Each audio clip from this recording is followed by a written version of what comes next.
to work on the field and in the weight room, but we'll need great help off the field. 505 Sports Venture is leading the charge in the NIL space. And you can be part of it. Try this shit better than all my I can show that you got my attention.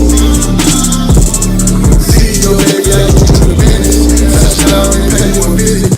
If you're drunk, blasted, intoxicated, ripped, plastered, destroyed, bruh. You're like this, you shouldn't be driving. Voted the best sports show in New Mexico for 5 years running. It's the OD and the AM with Jeff Symbieta and JJ Bob.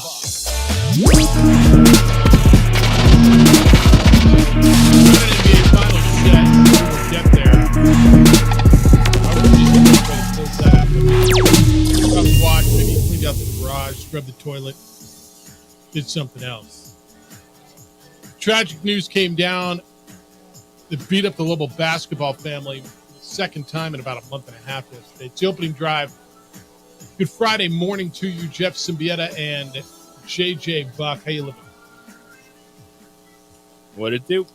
Do a lot on a Friday. Hope you had a good Thursday evening. The news came down yesterday. I got a weird text from a buddy, a really good buddy, somewhere around, I'll tell you around what it was. I was in my own world. I was getting ready for, just doing stuff. I had an issue down at the office. I had to run to the office last night. It's about 8:22. I get a text. Said, did Drew Gordon pass away? I said, I didn't hear that. And then he sent me a link about 12, 15 minutes later. And I'm like, holy smokes. Like, didn't we just go through this? Ruben Douglas passed away suddenly, the former Lobo great. And a favorite. And JJ, I don't know who your favorite was or who people's favorite was of that era, that Alfred era where teams were really good. And, Kendall Williams jumps to the top of mind, and Alex Kirk and Hugh Greenwood and Doris Gary, but certainly Drew Gordon was near the top of that list. I enjoyed my interactions with him. I think you did too. And I know Lobo fans did. He was a high recruit, transferred from UCLA, played at UNM. His brother is Aaron Gordon, who plays for the Nuggets. So word came down yesterday evening that Drew was killed in a car crash near Portland yesterday. He was 33 years old. The two of these were surreal to me, JJ, and having lost Ruben Douglas a month and a half ago, and Kenny Thomas is going to be here at 9:00, and we're going to talk with Kenny at 9:00. And I know Drew played for Kenny in the Enchantment in the basketball tournament at the TBT. Just a shocker. There's no real words, although we are tasked with finding words for this. How'd you find out? Social media. Yeah. Right about that time? It's, you have an accident like that, and it's just such a hard story to wrap your head around. And then, about his family and his wife and his two sons that he leaves behind. And Drew was one of those guys that was when I first started to cover sports. You working here, started on this show, had the opportunity to go to press conferences, be around teams, and it was those Lobos. Like when I was able to go to a practice and doing all that stuff where you start asking questions to players. And Drew Gordon was a good dude on and off the court. And any time I talked to him then, as a young kid trying to break into this, and then when we've had him on over the last couple of years, with the Enchantment stuff, he was on last summer. He was just a good dude. Like, you just got that vibe. And there was some spice to him now. Like when he didn't like a question, but he was the fire in large respects to some really good Lobo teams, and he was here for 2 years. Former All-America, McDonald's All-America. Started at UCLA and came here. 3 children. His wife Angela will survive him, and just, man, I know you knew him more than you knew Reuben Douglas, but one of those guys that really made an indelible mark on Lobo basketball. And numbers are what numbers were, but he played 61 games here. He was first team All Mountain West as a senior. That was that 2011-2012 season, and that was their last, which is crazy to me, in 2012, the last UNM NCAA tournament win. They beat Long Beach State, if you recall, that 75-68 in the round of 64. That's when they lost to Louisville in the next round, 59-56. Those games were up in Portland. And then he was playing in Ukraine, and this was kind of a big story, JJ. When Russia invaded Ukraine, he was one of the three former Lobos. Joe Furstinger was there with him, and Tony Simons was there. They were playing on that really good team there, and he got out. He got out with his family and played the TBT here. We'll open it up. Again, this is another one of those, man, where, if you want to kind of change course today and get in and your thoughts on Drew, and we'll bring this up as we go through the day. I already got one in. Text line's in. Well, it's kind of on Drew Gordon. It says, tragic regarding Drew Gordon, as we've recently lost too many young athletes well before their time. And then it goes into Lobo football. TV wins out for Lobo's opening football game. Hopefully that will significantly cover the gate. If you're asking, no, we won't be sitting out in 95-degree heat on August 24th for 4 hours to watch Montana State 2 p.m. kickoff. But we'll be there a month later for Fresno State with this bizarre schedule. All right, thank you. 505-246-0610. If you want to get in on your memories of Drew Gordon, I saw a lot of pictures, and people were posting stuff on social media, finding pictures back in their phones of them and Drew. JJ, this one, another one that just kind of slugged you in the gut, didn't it? And tragedies, man, accidents, and when there's a loss of life, it's hard to wrap your mind around, and especially when it's someone that people have had a connection with and remember fondly for kind of reigniting Lobo basketball in the early years of Steve Alford. And only 33 years old. All right, we're here for you if you want to get in. Again, emails Jeff at sportsanimалabq.com, JJ at sportsanimалabq.com. How about that basketball game last night, huh? I turned over and watched hockey.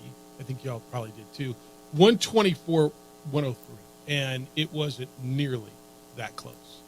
It was 69-40 at halftime. Is that right? 69-40, I believe was the number. Luka Doncic had 20 in the first quarter. Mavericks closed the first quarter on a 17-2 run. I was wrong. I think you were wrong too. I'm not too proud to admit it. I sat here like Charles Barkley and many others. I didn't think it would be a blowout, although it was. But I thought Minnesota wins last night. I thought they were proud, but it ends up, everything was about, and they, sometimes you listen to things in retrospect. Sometimes you go back and you listen to what people say, and they're like, we weren't going to get swept. Man, they ain't sweeping us. All right, you didn't get swept. And all their energy went into not getting swept, and it looked like that was Minnesota's goal because they showed up, and that first half, they got run out of their own build. Anthony Edwards, still very good at basketball.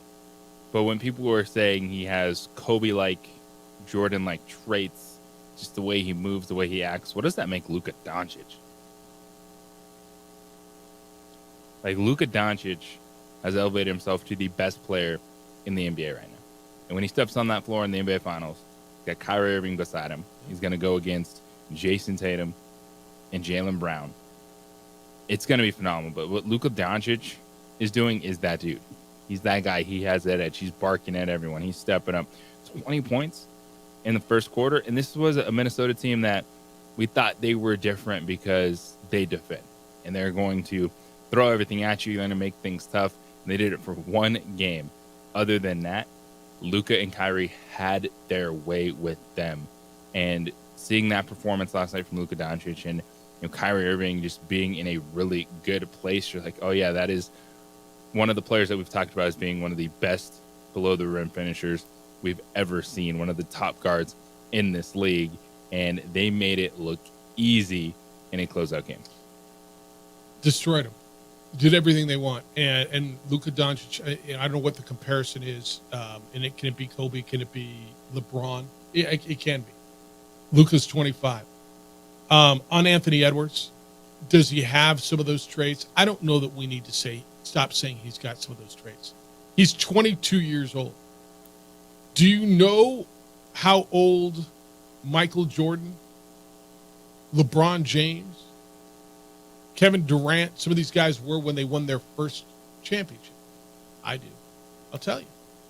Because he's 22 years old as Anthony Edwards. Michael Jordan didn't win his first championship until he was 28 years old. 28 years and 115 days, if you want to be exact. LeBron didn't win his first championship until he was 27 and a half years old. Steph was 27 years old. So I don't have a problem when people say he's got Michael or Kobe traits. He's just not there. And if you want to put yet in parentheses, you can go ahead and do that. Kobe was young. Kobe was 21, almost 22 years old when he won his first championship. Now, he didn't play much during his rookie year, but once he established himself and became one of the go-to guys for the Lakers, he started doing it the 99-2000 year. He was 21, not yet 22 years old. Now, he had Shaquille O'Neal there for his first 3 rings. But it was Shaq and Kobe's team. And if you want to say it was Shaq, we can have that conversation. But I'm not gonna bemoan people who say he's got their traits. He's just not there yet. He's 22 years old. He's had that flash, and I think he's still near the top of the list in that top 5. If you say who am I starting a team with, give me 5 guys. Who's in your top 5 picks? He's in your top 5 picks in the NBA. You're starting a team with, right? Yeah, that I don't drop him way down that list or anything of guys that are elite, like in this league, franchise corner piece, because you saw his game evolve, because he's not a true facilitator, so things have to run through him a little bit more. And so you're looking at Minnesota. I think that they do have some good options moving forward of how to better that team. But when you see Luka and the way that he plays, and Kyrie Irving, about their ability to score and create, that's what's making them special right now, because the way those two guys are playing, it's so much fun to watch. Because it was one with Kyrie Irving and all the stuff that wasn't about basketball that seems to be affecting his basketball over the last 2 years. Then you pair him with then pair him with Luka, and you're sitting there going, well, how are these guys going to work together? Aren't they both like ball dominant ISO scorers? We've been there, done that in this league. It's not going to work out. And my goodness, what a team they've become. Yeah, and it should be a really fun final. There's a really good story. Brad Botkin wrote it on CBS Sports. And his headline is amid rush to anoint Anthony Edwards, Luka Doncic makes it clear that this is his time. Edwards might be the league's best player one day, but today's not that day. And I think that's kind of where I am with this. At 22 years old, he is one of those guys. Luka at 25 is that guy right now. He just is. He's in his prime, and I think Anthony Edwards' prime is still to come. But when you go back, man, I'm not going to get mad at this guy, Anthony Edwards, for not winning a championship this year. He took that franchise to some places they've never been. And I look back and say, Durant didn't win one until he was almost 29. Michael won 6, and he didn't win his first till he was 28 years old. LeBron's won 4. He was 27. Steph Curry's won 4. He was 27.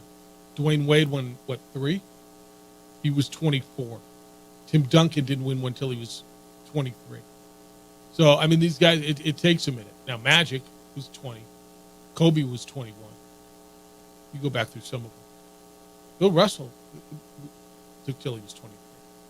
So I think his time's in front of him. What does it all mean, and what does it mean going forward, and what is this matchup in the finals going to look like? This is pretty good.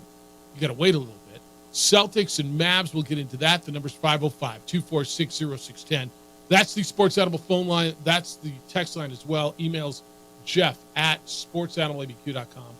JJ@sportsanimalabq.com. On the Twitter, it's _JJ Buck. On the Facebook, the OD in the AM. You can watch the show there. Adrian is producing on Comcast Channel 26 and on ProView Network's YouTube channel. Kenny Thomas will join us 9 o'clock. We'll kick it with Kenny, the former Lobo great, 11-year NBA veteran, get his thoughts on the final and certainly his thoughts on the loss of former Lobo Drew Gordon. It's the opening drive on 95.9 FM at AM 670 Sports Hour. When you have sports mixed with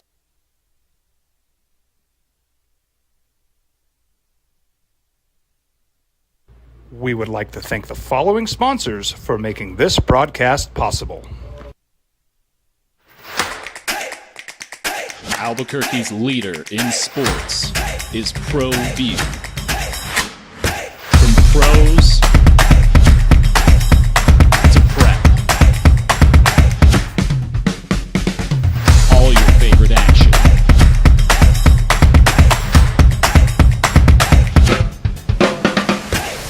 All your favorite talk shows.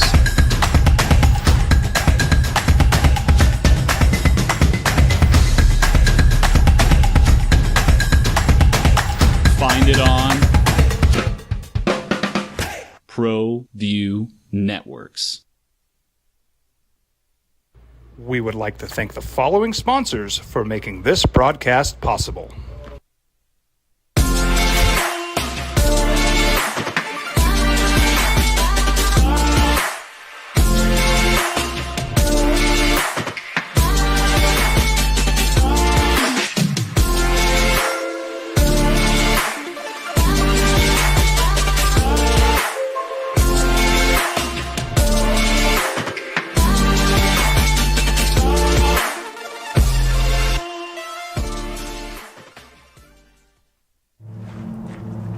Young driver, this one.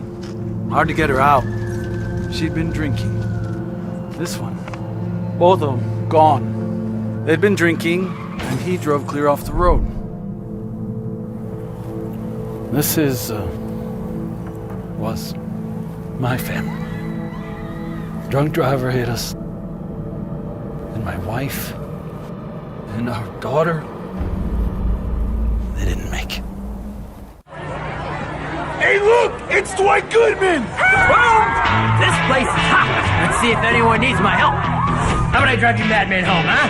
I got this, Dwight. I'm the designated driver. Boom. Sweet? Does anyone need Dwight's help getting home tonight? No thanks, Romeo. I've got a taxi all lined up. Drive safe, Dwight. Boom! Boom! These days, it's important to know people and businesses you can trust. There's a lot of places where you can buy a vehicle, but there's only a few local dealerships where you'll find honest people who have your best interests in mind. And Fiesta Kia is one of them. We've been helping our neighbors save money and drive dependable cars for years, and we'd love to help you. With new Kias arriving daily, you'll love our selection and the peace of mind you'll get driving a Kia from Fiesta. So stop by and see us today at Fiesta Kia on Lomas, or just start driving now at fiestakia.com.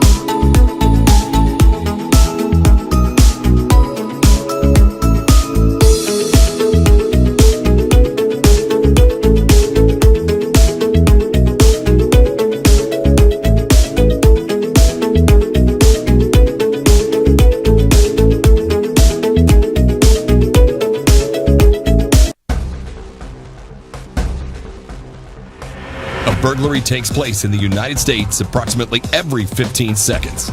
International Protective Service is your answer for commercial and residential security in all of Albuquerque. IPS will work with your monitoring company for fast, reliable response times. You can rest easy knowing you, your family, or your company is watched over by International Protective Service. Call International Protective Service today. Young driver, this one.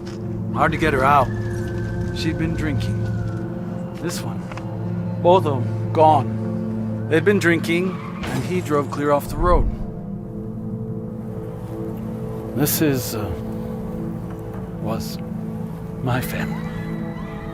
Drunk driver hit us, and my wife and our daughter, they didn't make it. We would like to thank the following sponsors for making this broadcast possible.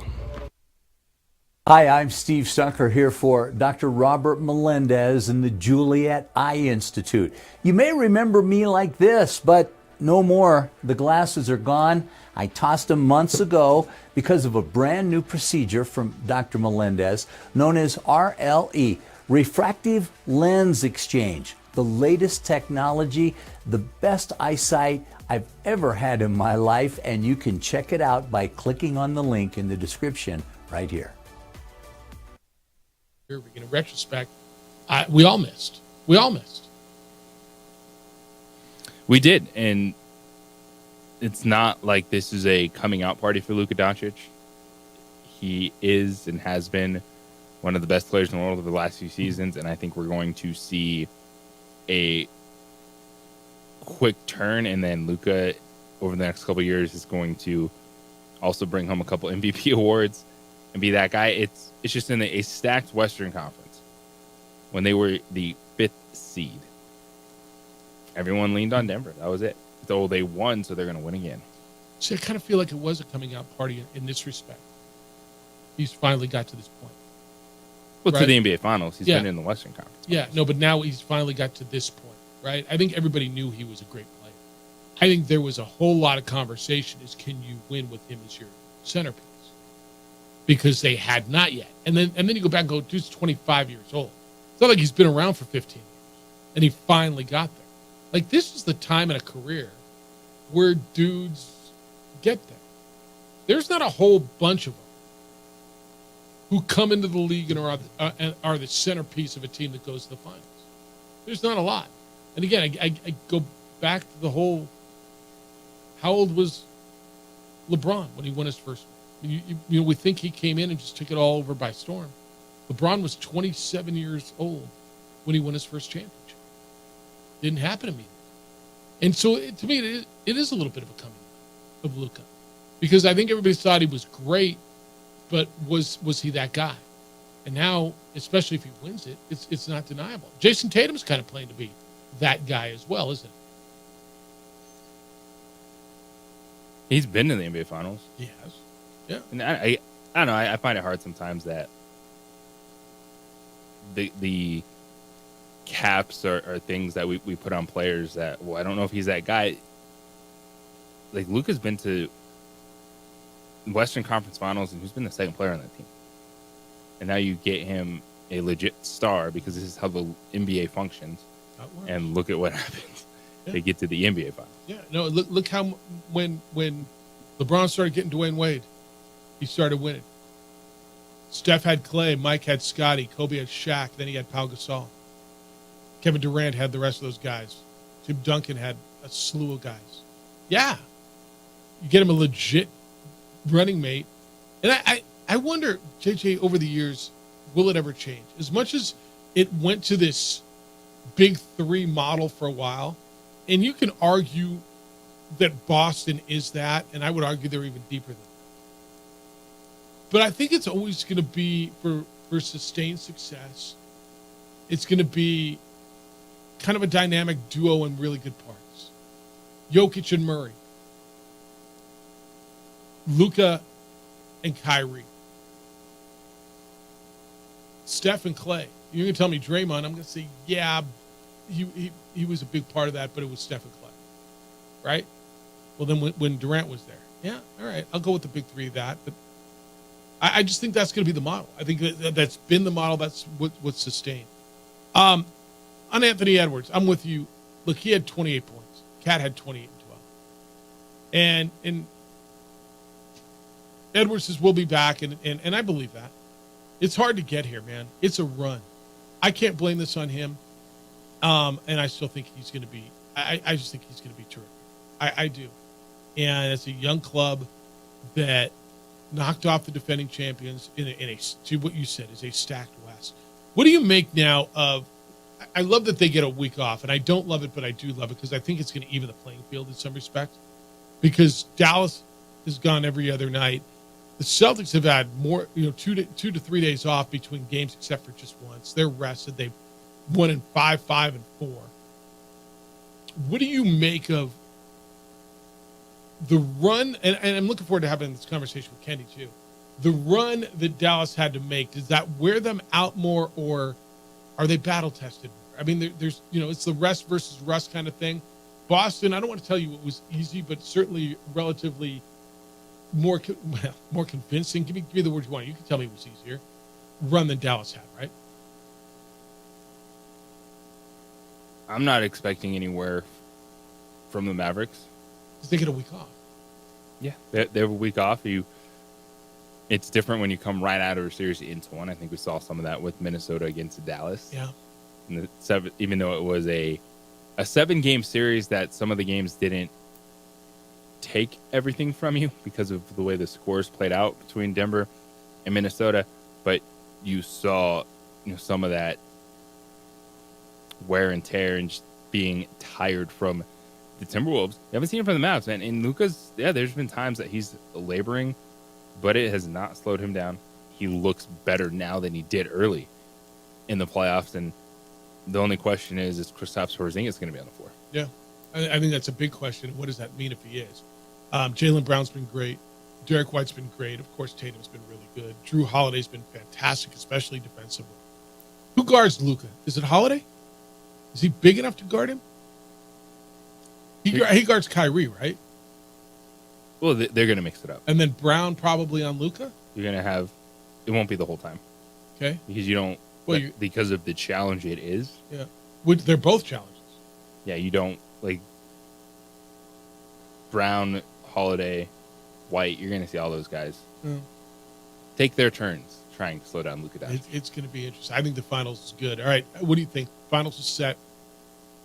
505-246-0610. Come on in. 505-246-0610. Emails Jeff at sportsanimалabq.com and JJ at sportsanimалabq.com.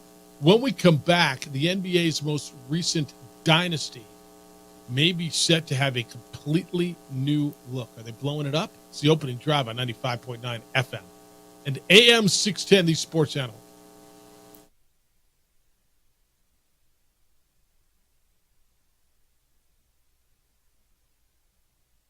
We would like to thank the following sponsors for making this broadcast possible.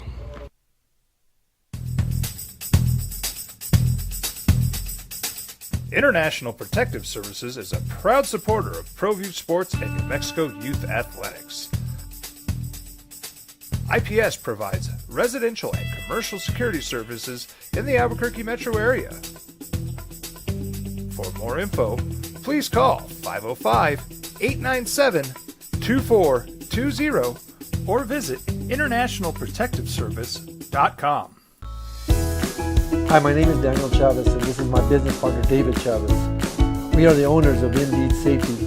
Indeed Safety is a local safety consulting company helping our clients with their safety needs for their projects. One of the things we pride ourselves as a construction safety company is helping our men and women in construction get home safe every day to their families. Indeed Safety is a proud supporter of ProView Network.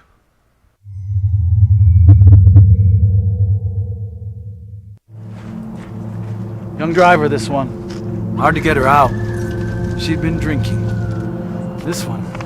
Both of them gone. They'd been drinking, and he drove clear off the road. This was my family. Drunk driver hit us. And my wife and our daughter, they didn't make it. Don't sacrifice quality and flavor when you're in a hurry. Golden Pride offers ribs, fried chicken, red and green chili breakfast burritos, and frontier sweet rolls. 4 great locations, or visit us online at goldenprideabq.com. Golden Pride Barbecue Chicken and Ribs are proud supporters of ProView Sports.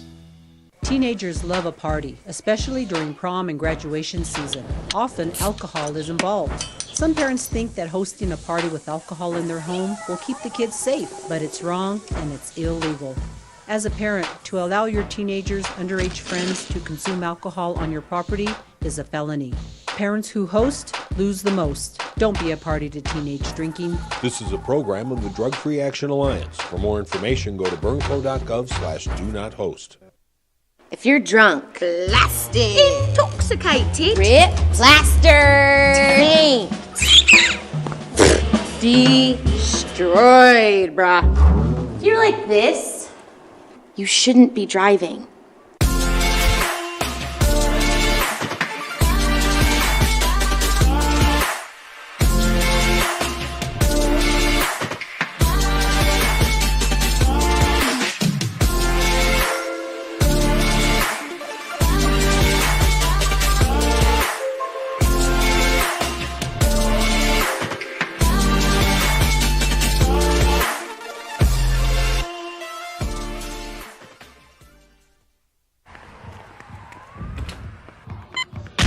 These are more than just the sounds of a safe place to go after school.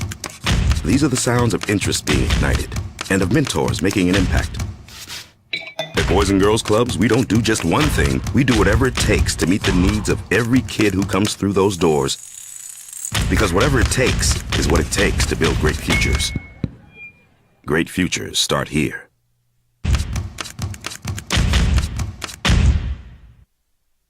We would like to thank the following sponsors for making this broadcast possible. Hi, I'm Steve Stucker here for Dr. Robert Melendez and the Juliet Eye Institute. You may remember me like this, but no more. The glasses are gone. I tossed them months ago because of a brand new procedure from Dr. Melendez known as RLE, Refractive Lens Exchange. The latest technology, the best eyesight I've ever had in my life, and you can check it out by clicking on the link in the description right here.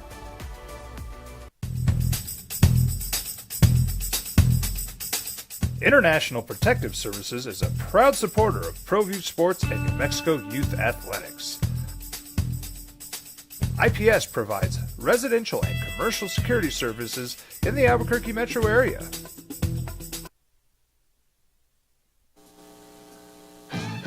So you're going to have Dallas and Minnesota, who finished yesterday, go down as the Western Conference Final. 4-1.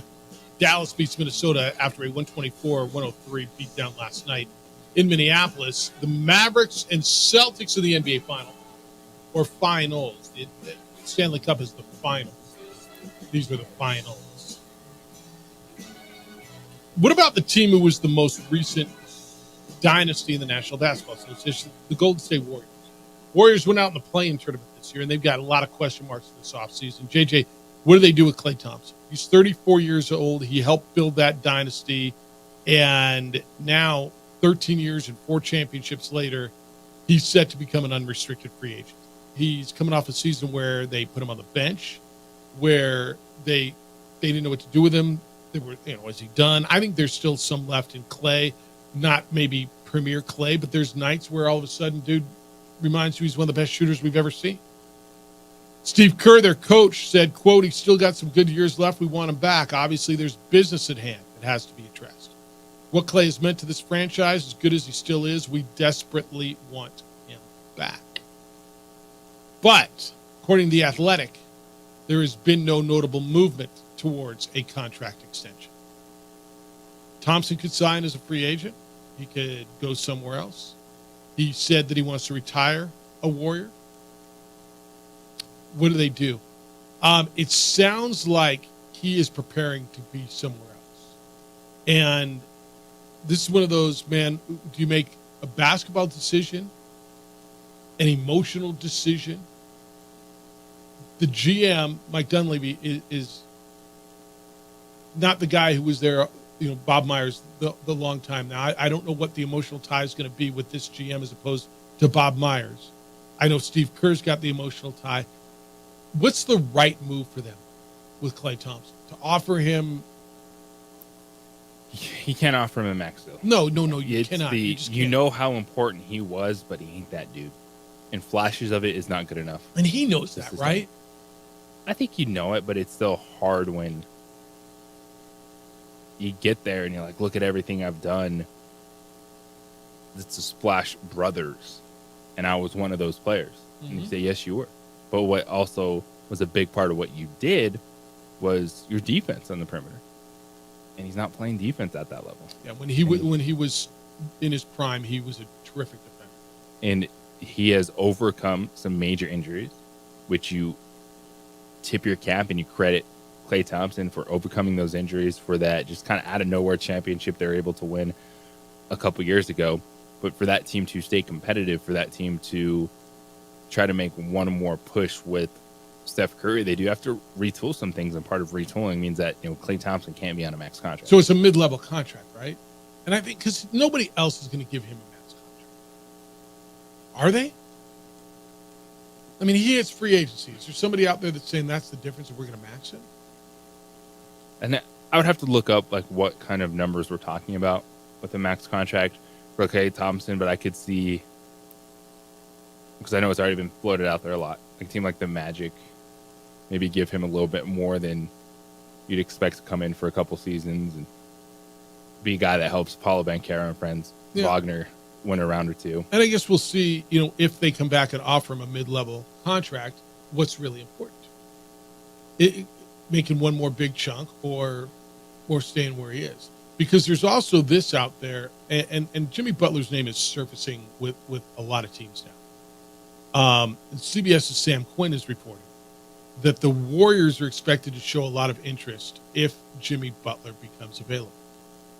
And look, I don't know what they're going to be, but Steph Curry's 36. At some point, he slows down, right? And he didn't slow down last year. If Klay Thompson goes free agent, Draymond is what Draymond is. So, I mean, he missed 12 games last year. So what do you do? They got to make a decision on Chris Paul, too. But if Jimmy Butler's available, the reports are that the Warriors would be really interested. If you're looking for one last run with Steph, what do they need? And let's assume that Klay Thompson goes. Because I think Klay Thompson did a whole lot. The fact that he is a Hall of Fame shooter. And if he was in any other era, we'd be talking about him as, well, we do talk about him as one of the best shooters ever in the game. But, I mean, the legendary, but he was overshadowed by the guy who was just the best ever. But I think one of the things that freed Steph up, not only is Steph great at creating his own shot, but you always had to respect there was another guy on the perimeter that could shoot really well. And so you couldn't just throw everything at Steph all the time. So what do they need? If you're front office at Golden State, what is it you're looking to try to do? Is Jimmy Butler that guy? Do you need a big? Do you need another shooter? What do you need? Yes. They need a lot, because I think that's right. I don't know what's been going on with Andrew Wiggins. He was away from the team a lot last year. He peaked helping them win that last championship. I don't think you're going to get what you need out of Andrew Wiggins. So essentially you're left with Steph Curry, Draymond Green. Can Jonathan Kuminga be a rotation piece? Now I can never pronounce his last name. But they got a dude, Brandon Podziemski, the rookie last year. Like he's Podziemski. He's legit. Yeah, I he agree can with play the two. He can be that six man off the bench. Yeah, but then it's the guy out of St. Mary's or Santa Clara. So they have that, like, all right, some athleticism, 6-man type of person, maybe plays, as he did start some games, that's a 2 for them. And really, when you're looking at Jimmy Butler, I think he would be a home run. It's just, what is he willing to do? Because well, and how do you get him? I mean, how do you max? So he's got, well, Chris Paul. That's how you do it. The $52 million player option, and he wants one last deal. And so I think if you give Jimmy Butler 3 years, it's that year 3. It's a question mark of, are we just paying him for 3 years, knowing that this is a 2-year window? Yeah, and how many do you have left with Steph? And you're trying to maximize what do you have left with Steph? Steph's 36. I mean, at some point he's going to slow down, right? Like they all do. He's been terrific. I think Andrew Wiggins, he's a little over $26 million. He's probably the guy, right? Is it him and Chris Paul? Is it because whatever you're trading, you got to give something up, and they'd probably have to guarantee some of Chris Paul's $30 million salary. It's interesting though, but I think nostalgia wise, you start thinking about it, and then you hit reality time. And how do we break up teams that were legendary? And there's no argument that Golden State was legendary. How do you start breaking these teams up? The Patriots stayed relevant for 20 years, and relevant's probably a light word on that, because they always gave up on a guy a year early than a year late, right? That was their thing. Bill Belichick would always get rid of someone a year early rather than a year late. And I think the answer, JJ, is here. I'm going to give you, we're not maxing.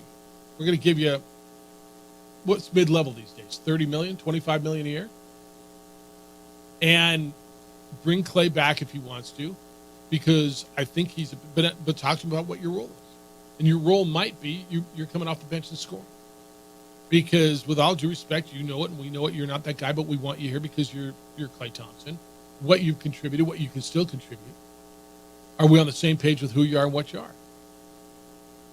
505-246-0610. Mike, good morning. You're on the Sports Animal. Hey, Mike. Hey, good morning, guys.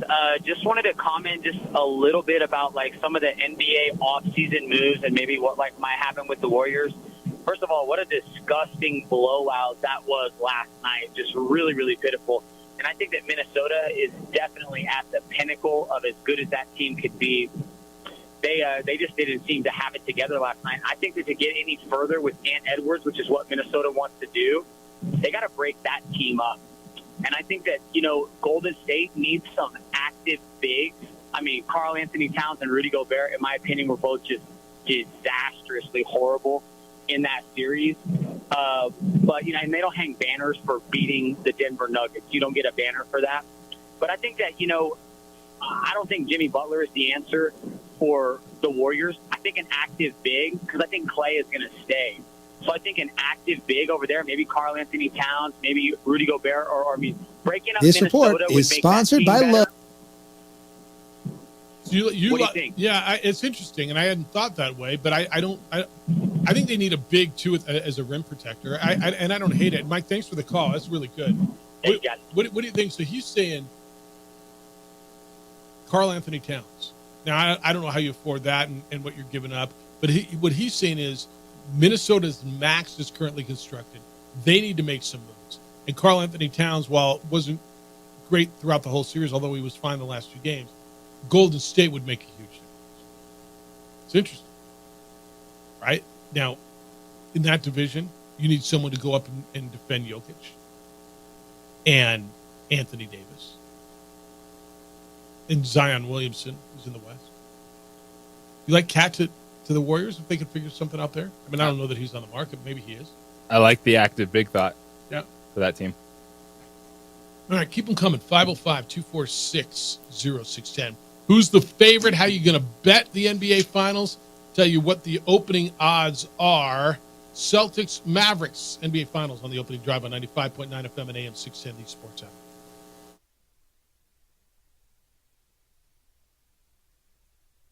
We would like to thank the following sponsors for making this broadcast possible.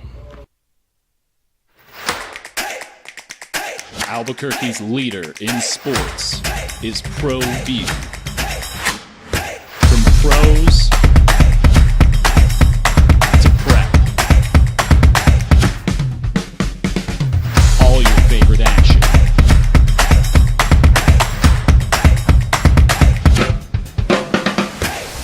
All your favorite talk shows.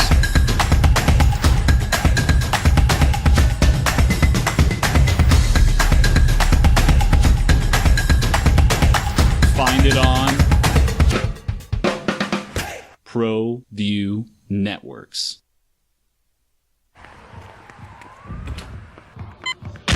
These are more than just the sounds of a safe place to go after school.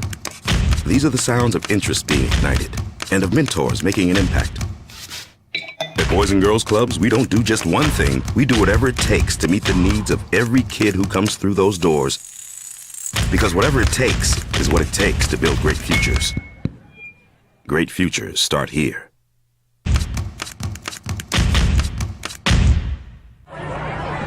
Hey, look! It's Dwight Goodman! Boom! This place is hot. Let's see if anyone needs my help. How about I drive you madman home, huh? I got this, Dwight. I'm the designated driver. Boom. Sweet? Does anyone need Dwight's help getting home tonight? No thanks, Romeo. I've got a taxi all lined up. Drive safe, Dwight. Boom! Boom!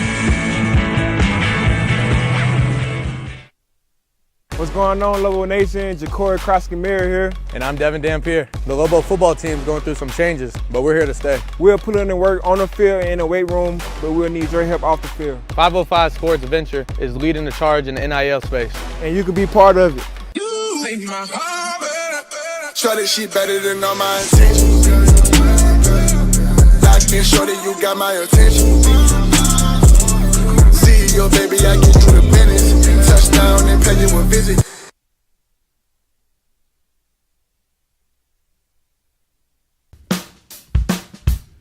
Well, I'm going to the frontier, walk up to the cashier, order up a root beer and a number one. Cover it with green stuff, one scoop is not enough. Find a booth is real tough, backed by the Duke. Meet my family, meet my friends in the quirkiest restaurant I have ever been.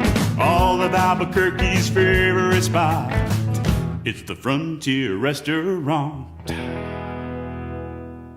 The Frontier Restaurant is a proud supporter of ProView Networks.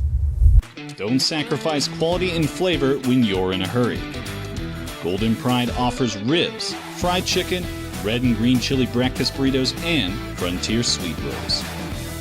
4 great locations, or visit us online at goldenprideabq.com.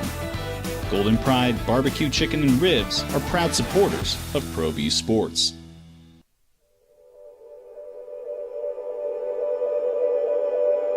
We aren't all born with the same opportunities.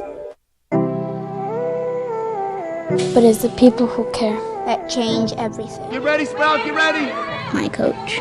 My teacher. My older sisters. My grandma. My brother. My tutor. My dad and my mom. As New Mexicans, it's up to all of us to do our part. So that no child goes without love. And no family has to do it all on their own. They're all our children. Every single person is called to make a difference in the life of a child. It's up to all of us to do our part. To pull together. Pull together. Pull together. To make New Mexico the best place to be a kid.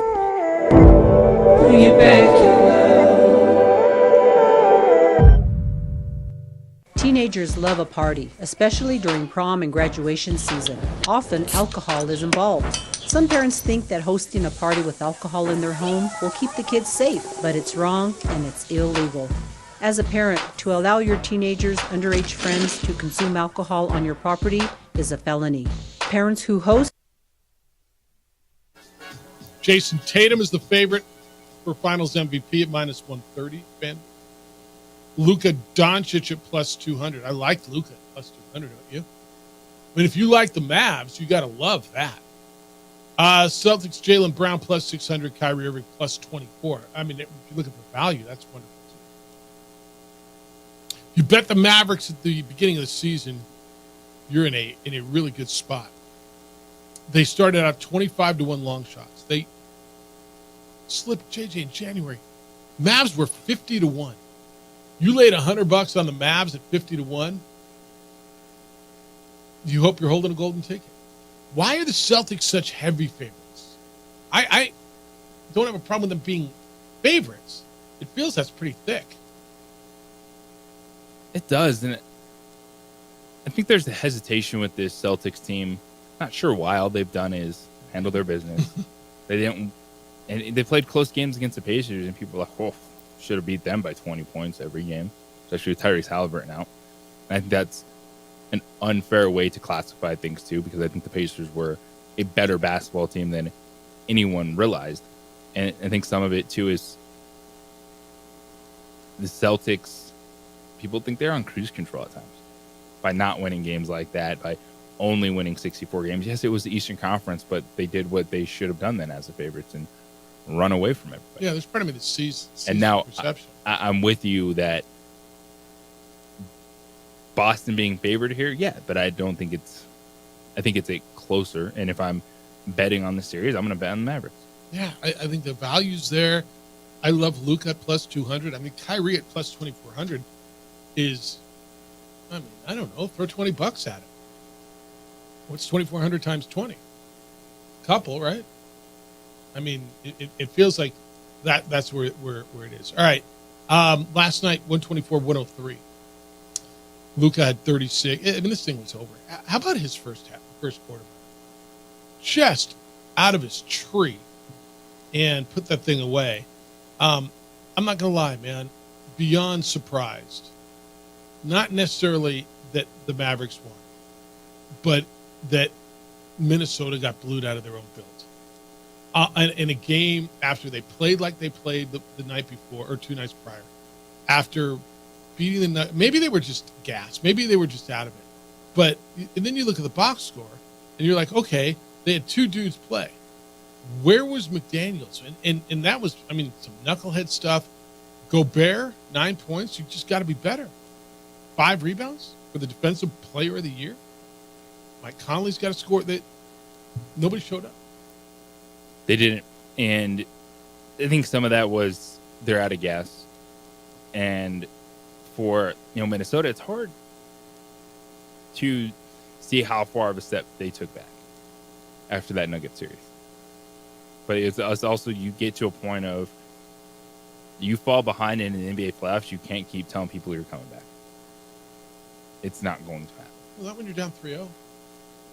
Like 2-0, okay, I'm listening to you. I watched the Nuggets take it to Game 7, being down 2-0 after lose 2 at home. Well, I'm talking for Minnesota, too. Yeah. They were down 3-2 in that series, and then that's easier if you're Anthony Edwards and I'm coming back. I'm going to see you back here.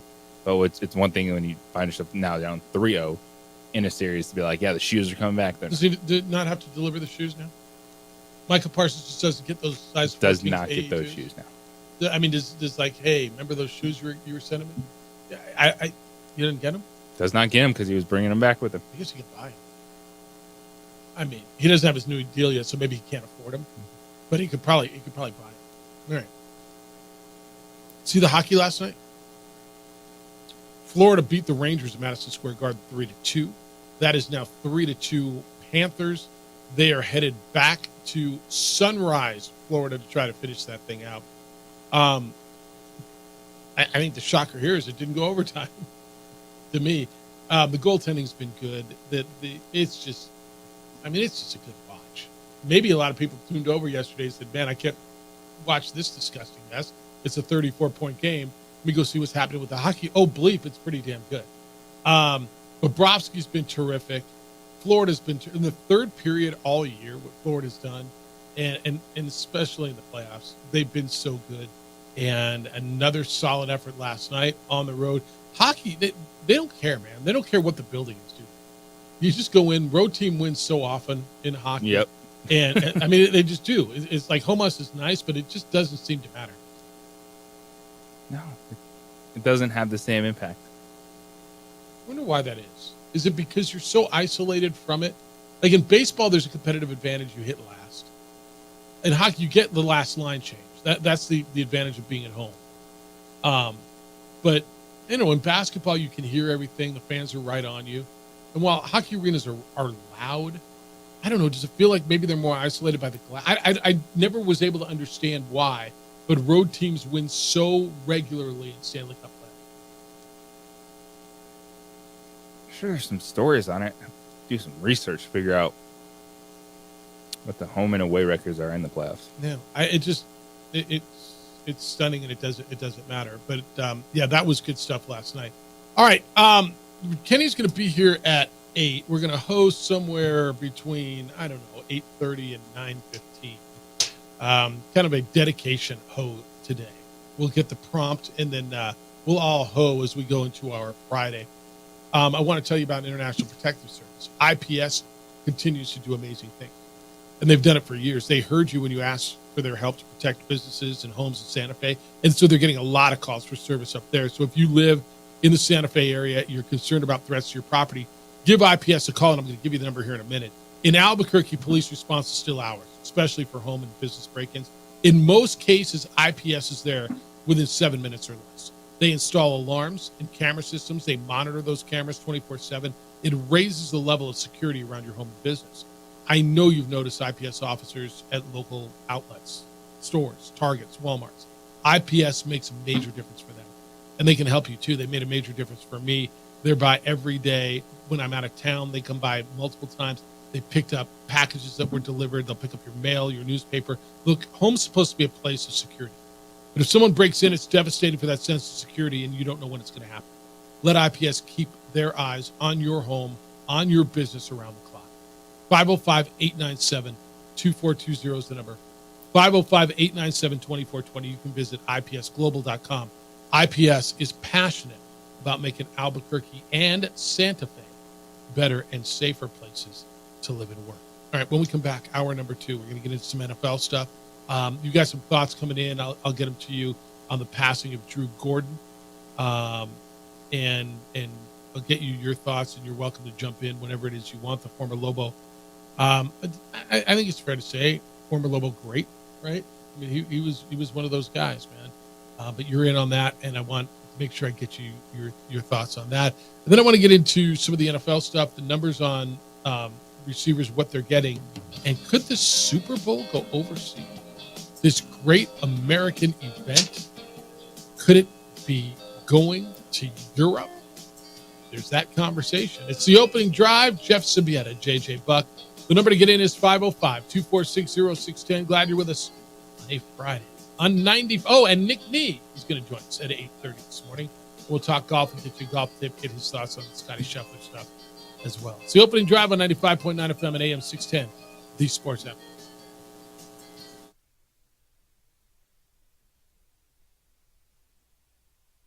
We would like to thank the following sponsors for making this broadcast possible.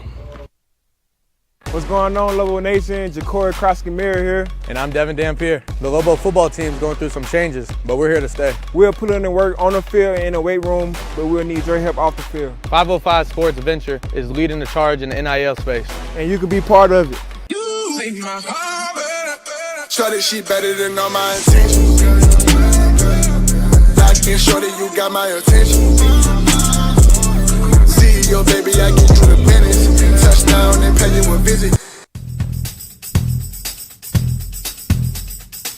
International Protective Services is a proud supporter of ProView Sports and New Mexico Youth Athletics. IPS provides residential and commercial security services in the Albuquerque metro area. For more info, please call 505-897-2420 or visit internationalprotectiveservice.com. ProView Networks would like to thank the following sponsors for making this broadcast possible. Hans Whitler Automotive, German car maintenance and repair in Albuquerque, New Mexico.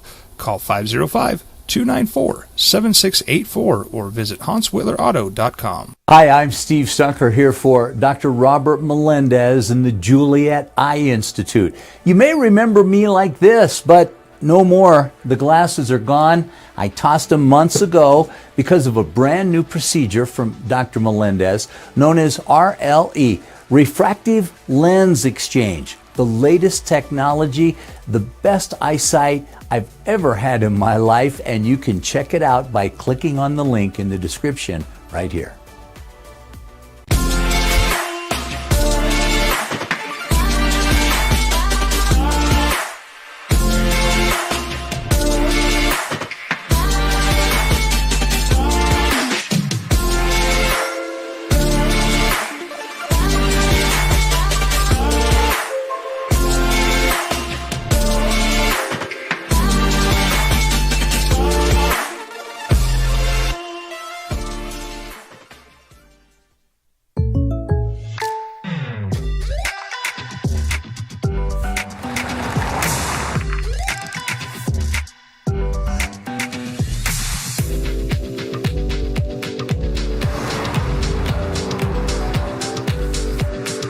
your surprisingly great rates? Contact your local State Farm agent today. If you want the real deal, call State Farm agent Marty Size in Albuquerque today. Like a good neighbor, State Farm is there.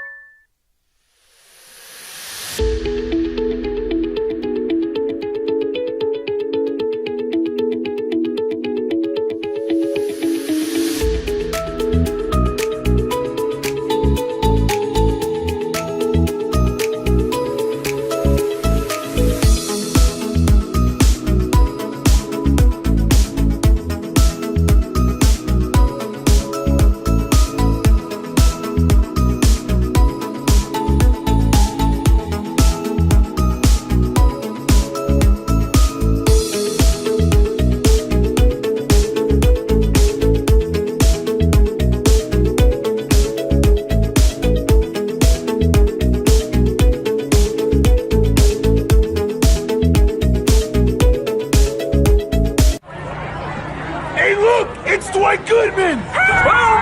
This place is hot. Let's see if anyone needs my help. How about I drive you madman home, huh? I got this, Dwight. I'm the designated driver. Boom. Sweet. Does anyone need Dwight's help getting home tonight? No thanks, Romeo. I've got a taxi all lined up.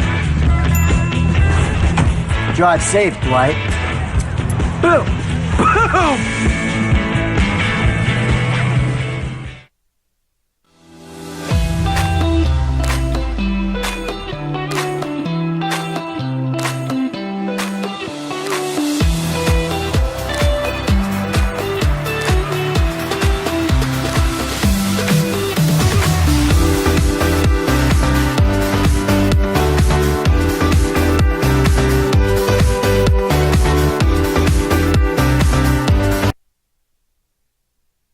AM with three-time New Mexico Sportscaster of the Year, Jeff Symbieta, and JJ Buck.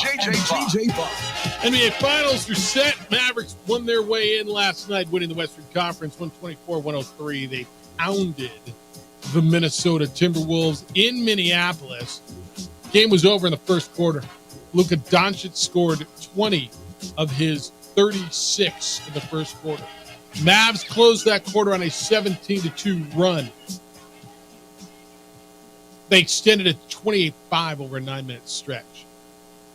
Luka's 36 high for the postseason. Kyrie Irving also scored 36. They had a 29-point halftime lead. They shot 61% in the first half and put it in cruise control the rest of the way, boys and girls. It's like a drive to Denver. Put in cruise control. You have adaptive cruise control, by the way. Have you ever had that? It's a wonderful thing. You like that? You don't have to touch the brake the whole way. Yeah, it is. It's nice.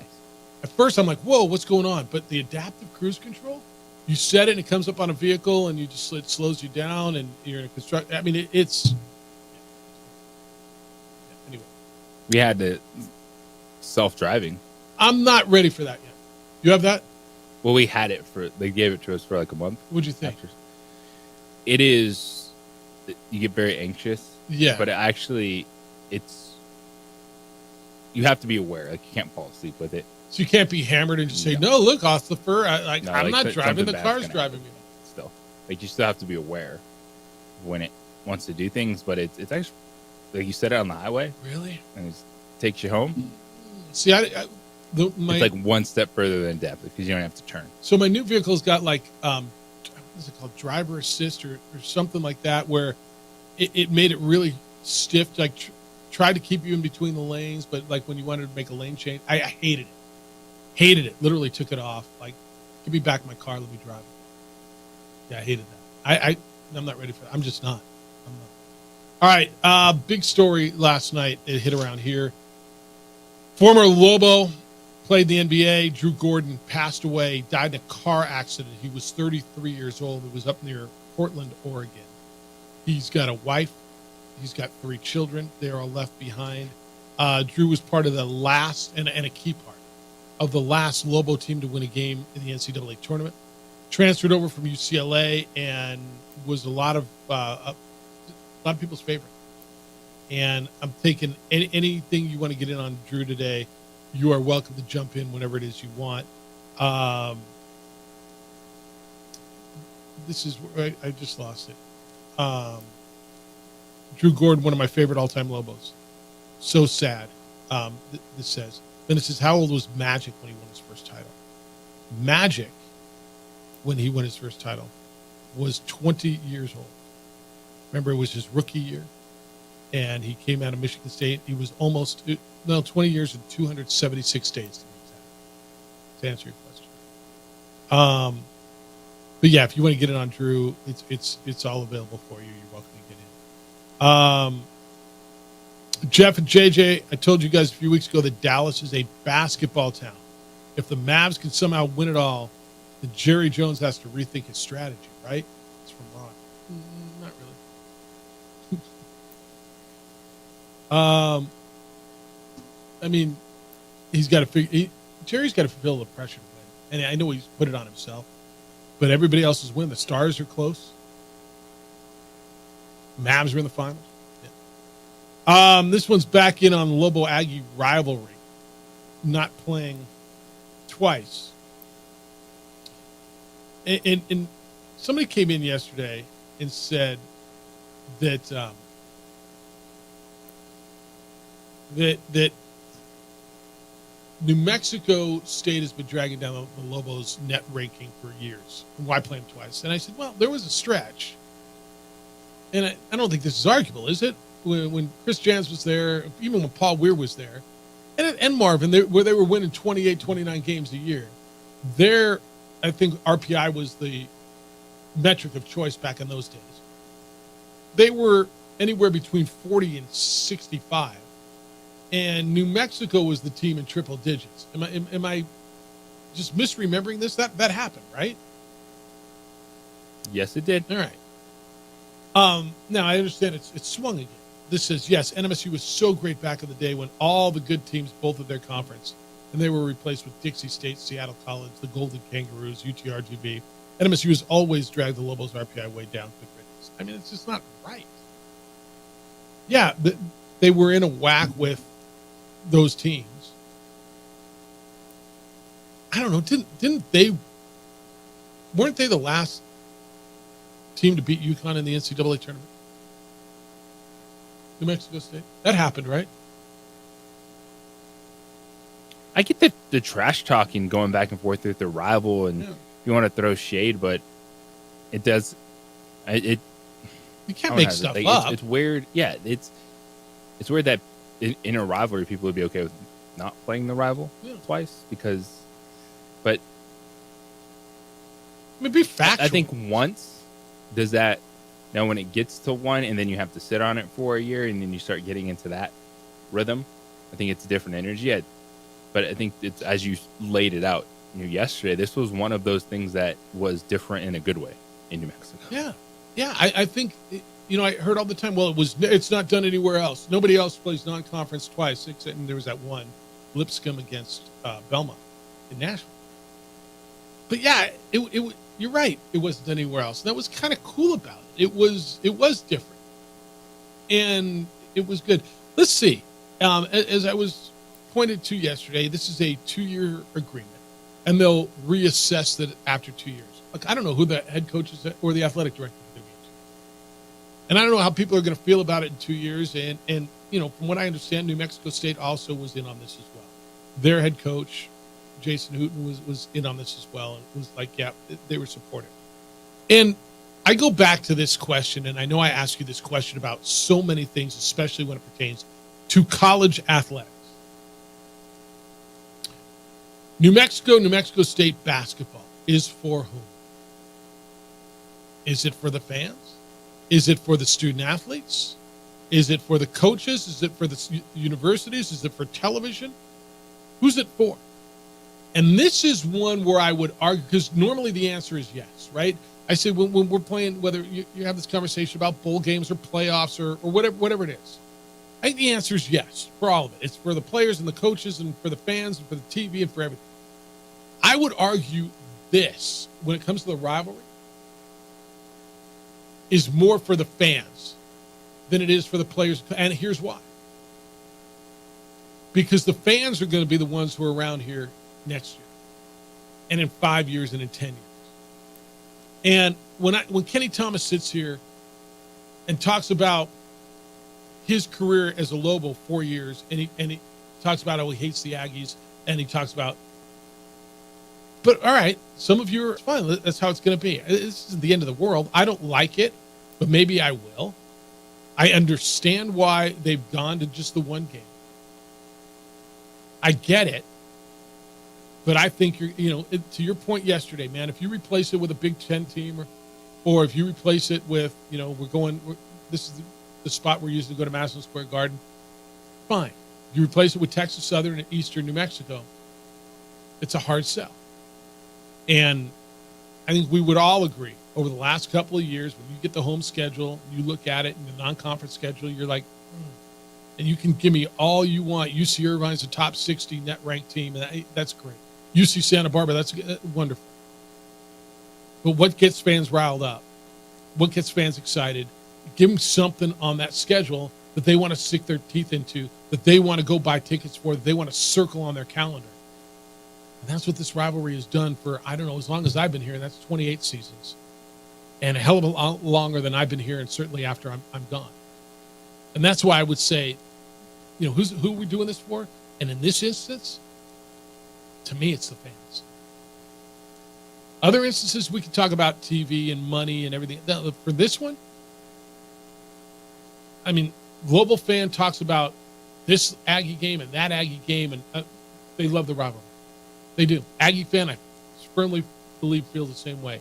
But for you, the texter who sends me, so they have Dixie State and whatever. All right, so you'd rather play Texas Southern and whoever was on your schedule last year? I mean, UT Arlington damn near came in and beat you. You'd rather that? It's in the whack. So that's just my feeling. I get it, and I understand why it is, and this is how it's going to be.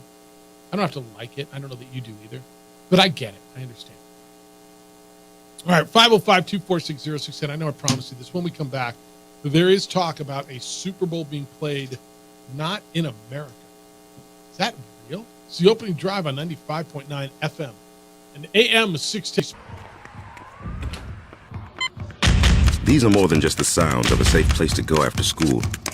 These are the sounds of interest being ignited and of mentors making an impact.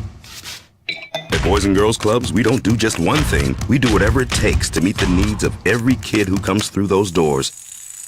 Because whatever it takes is what it takes to build great futures. Great futures start here.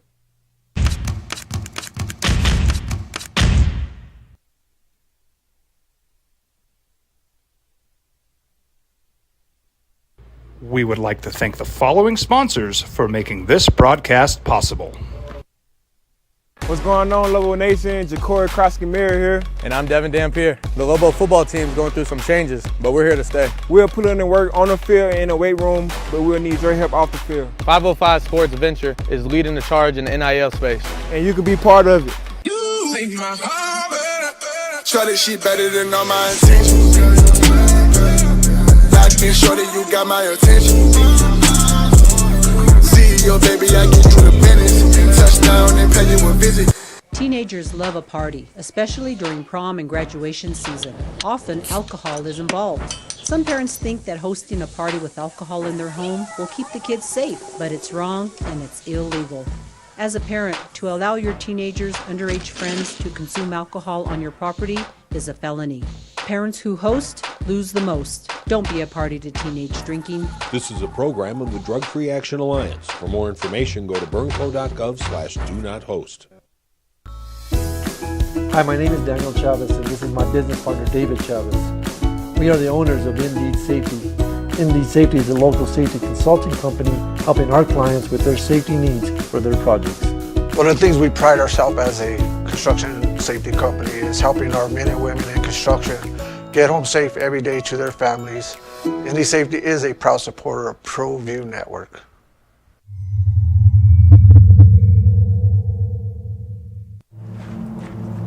Young driver, this one. Hard to get her out. She'd been drinking. This one. Both of them gone. They'd been drinking, and he drove clear off the road. This was my family. Drunk driver hit us, and and my wife and our daughter, they didn't make it. I was born in New Mexico. I grew up on these streets. I got in trouble here, and I fought my way back in Murcia. I love New Mexico, especially the people. Now I'm using my training, tenacity, and energy to fight for you. I'm Adam Oki, lawyer, fighter, and New Mexican. I was a local athlete here in New Mexico, so I'm proud to support your local athletes.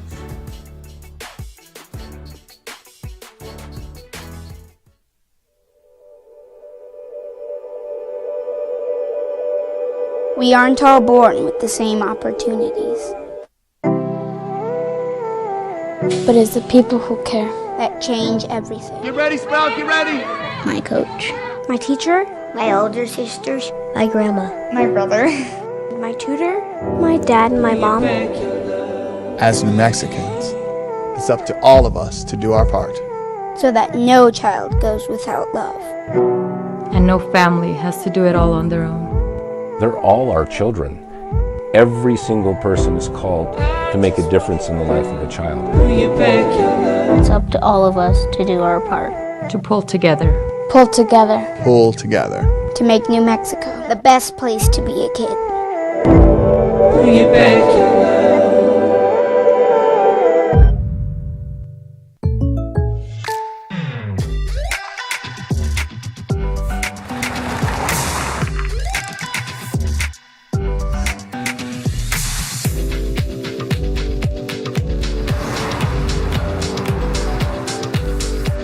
For your surprisingly great rates, contact your local State Farm agent today.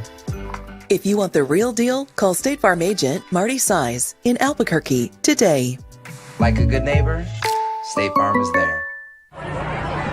Hey, look! It's Dwight Goodman! Boom! This place is hot. Let's see if anyone needs my help.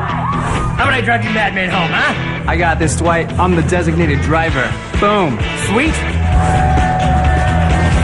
Does anyone need Dwight's help getting home tonight? No thanks, Romeo. I've got a taxi all lined up.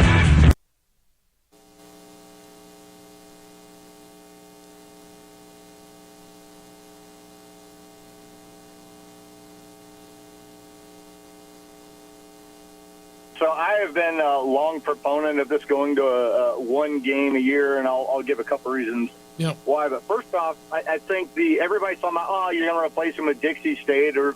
This message brought to you. This game is replaced by either Fresno State or San Jose State because we have the extra Mountain West game. So I don't think it's an absolute that you look at they replaced them with a dog in the non-conference when they lost 2 non-conference games to adding 2 conference games. Theoretically, that's right. Yeah, that's one of the key reasons because you added it. For those who don't know, and I want you to continue, Matt, but for those who don't know, conference schedule next year will go to 20 from 18, meaning you lose 2 options, 2 games in the non-conference, and they'll play everybody twice home and home. Yeah, so you can look that way. But here's my take for one of them is, think about if this is really a rivalry, every year where there's a split, it's like kissing your sister. Just think of it this way.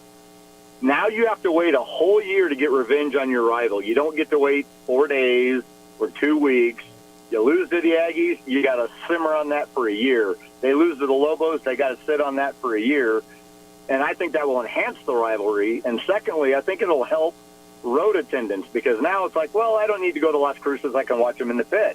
Well, if I want to watch the Lobos Aggies and it's in Las Cruces, you got to make the trip and vice versa. So I think it'll enhance the rivalry in terms of being more heated because you got to wait longer to get a crack at them. And I also think it will help total attendance, especially maybe for the Aggies, because you got to go on the road if you want to see the game. That's all I got. I appreciate that, Matt. And it's a good perspective, and I'm down with it. Here's my deal. The more I listen to people, the more I think it's not as skewed to people upset.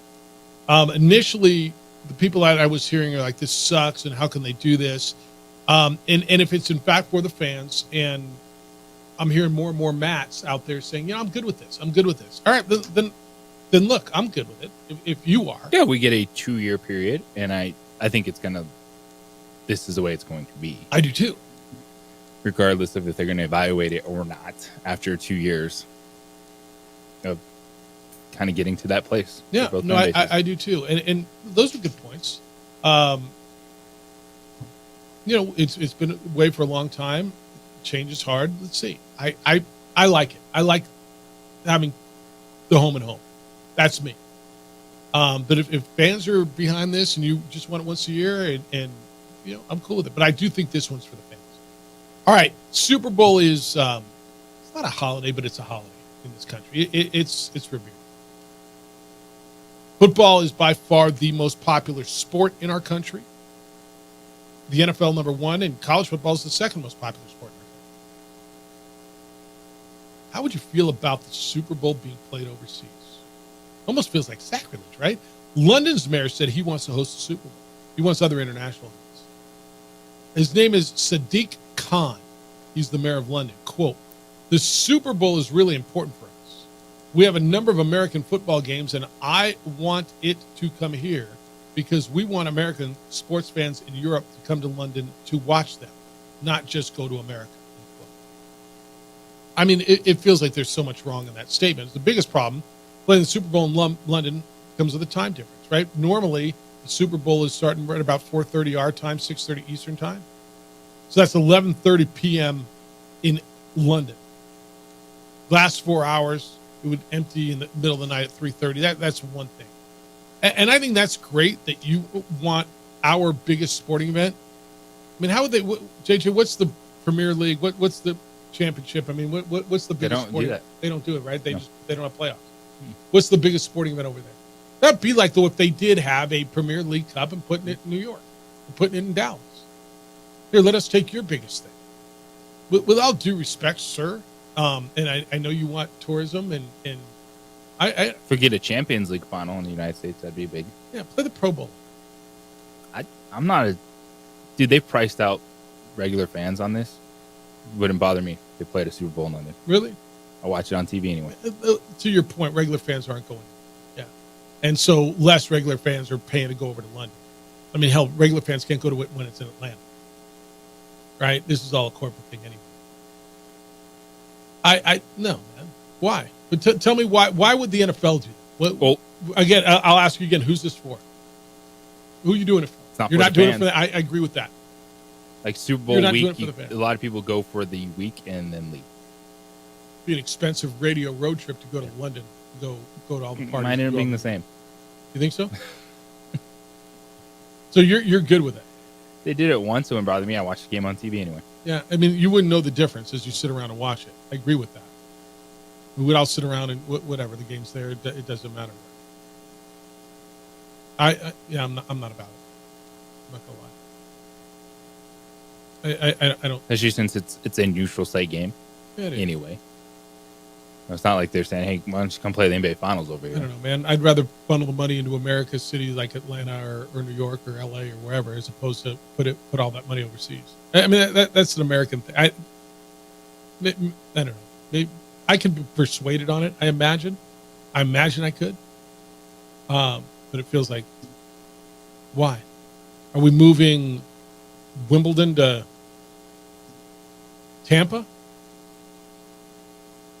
I'm trying to think what I mean. Is that the biggest non-World Cup and non-Olympic sporting event in the world? The Super Bowl? Yes, it is. Right? Jess, how you feel about that? You want to go to the Super Bowl in London? What a disgusting thought, Jeff.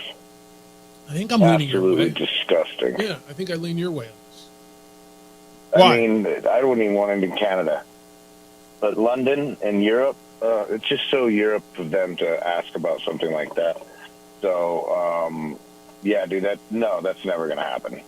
But I wanted to talk real quick about our boy, Drew, Commissioner Gordon. I'm trying to think back at the time because we kind of probably rank things that happen in our life by how old our kid was at the time. Right. And my kid must have been 2 or 3 years old, and now he'll be 15 this summer. And probably one of my favorite teams by far was those Drew Gordon Crews. And what an awesome young fellow while he was here. What a great time in Lobo history, whether it be Stevie Alford or, everything going on at that time was It felt like the perfect storm.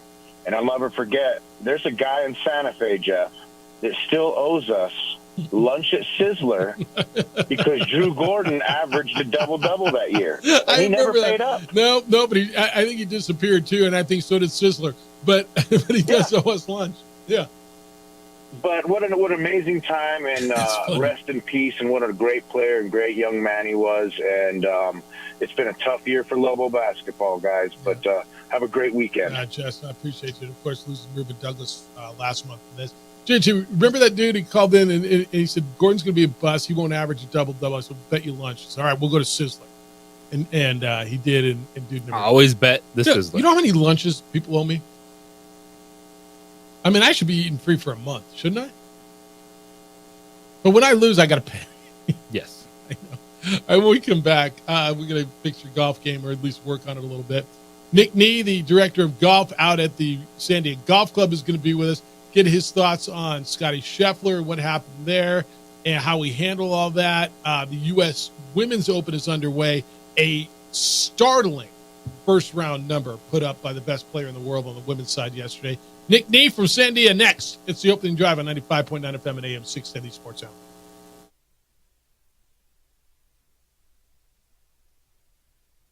We would like to thank the following sponsors for making this broadcast possible.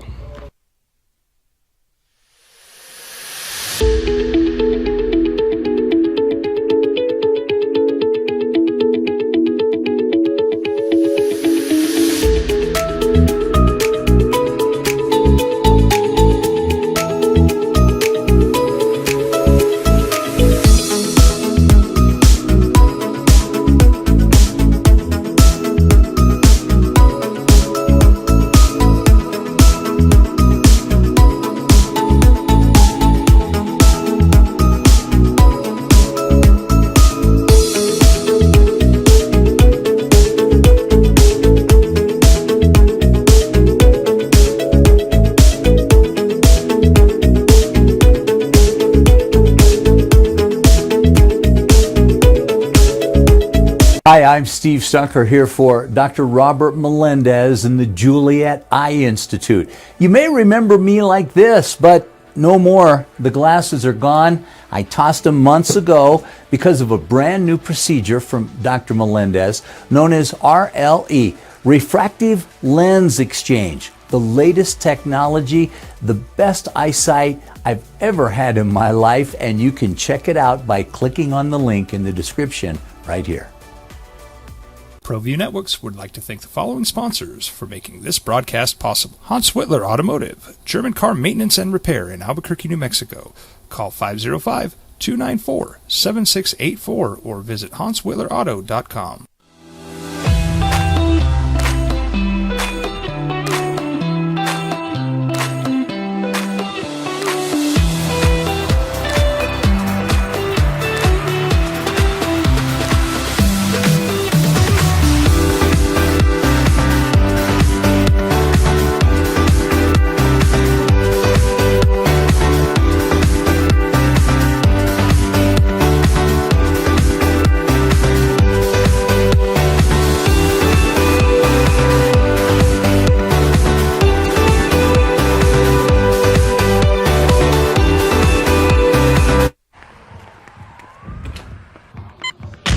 These are more than just the sounds of a safe place to go after school.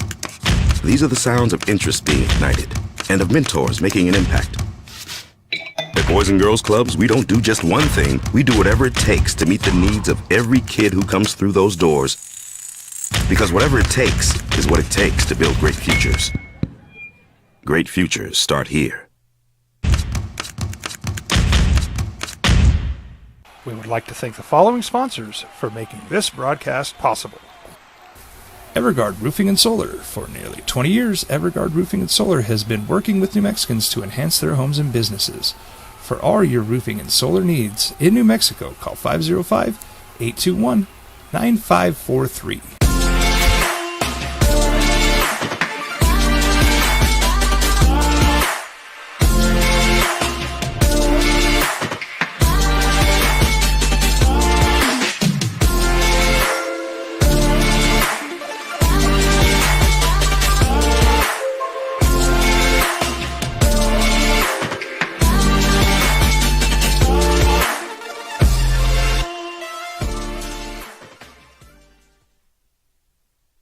we would like to thank the following sponsors for making this broadcast possible.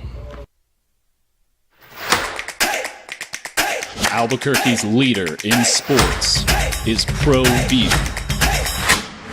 From pros to prep, all your favorite action.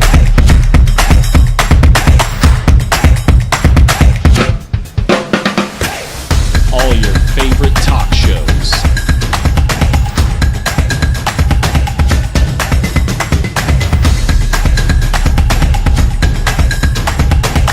Find it on ProView Networks. If you're drunk, blasted, intoxicated, ripped, plastered, taint, destroyed, bruh. If you're like this, you shouldn't be driving. I was born in New Mexico. I grew up on these streets. I got in trouble here, and I fought my way back in boot camp. I love New Mexico, especially the people. Now I'm using my training, tenacity, and energy to fight for you. I'm Adam Oki, lawyer, fighter, and New Mexican. I was a local athlete here in New Mexico, so I'm proud to support your local athletes.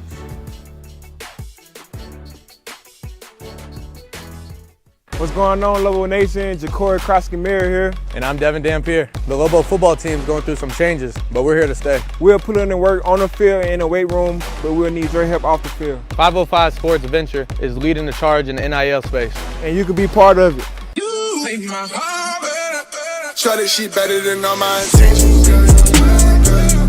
Locked in, show that you got my attention. CEO, baby, I get you the business. Touchdown and pay you a visit.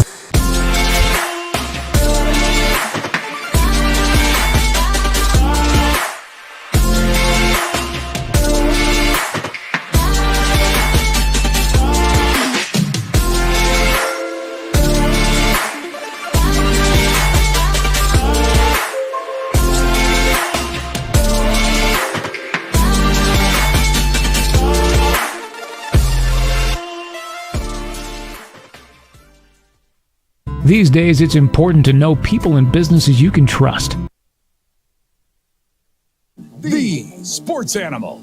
PGA Tour, RBC Canadian Open. It's always a good one. Robert McIntyre's your leader. Currently at 8 under, 1 stroke better than a group that includes Sam Burns and Sean O'Haire. Rory McIlroy is on the leaderboard at -4. Some good names there. The ladies are playing their U.S. Women's Open. And the big shocker there was Nelly Korda yesterday. Made us all feel, I mean, it's like you and me, and what'd you make on that par 3? A 10? And you're like, what? She had a 10 on the 12th hole yesterday. She played the backside first, and the number 1 player in the world made a 10 on a par 3. She shot an 80. It's the opening drive. Jeff Symbieta, JJ Buck. Time to make your golf game better. Talk a little golf. We get out to the beautiful Sandia Golf Club. Catch up with the director of golf out there. He is Nick Nee. Good day, sir. How you living? I'm living well. Happy Friday. Happy Friday, man. It's warming up. It's that time, and it's beautiful. Hey, I don't know what you thought, and I watched a little of Nelly Korda, and I've become somewhat infatuated with her game. And then it crossed yesterday while we were doing the show. She made a 10 on a par 3 and dropped 3 in the water, and you're like, holy smokes, this game's hard. Very hard. I think the U.S. Open's kind of the one where we as consumers get to see how human they are, but they make that play so hard, both for the men and women. Thankfully, she doesn't pay for golf balls like us, because if she's playing Pro Vs, that's a quick $16-18 out your pocket. I mean, just like that, unless you find one over there. If you go hiking in the native grass, the desert out of San Diego Golf Club, you can find some good golf balls. Just when I go looking for mine.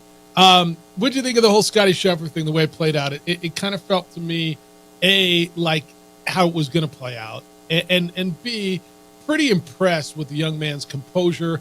It feels like during and then after the event, and just trying to be done with the whole thing. Absolutely. You're 1,000% correct. I think when you see someone handle a situation like that, that's what, fans gravitate to really start to follow him. I think he handled it admirably, I don't think anybody expected any different of Scottie Scheffler.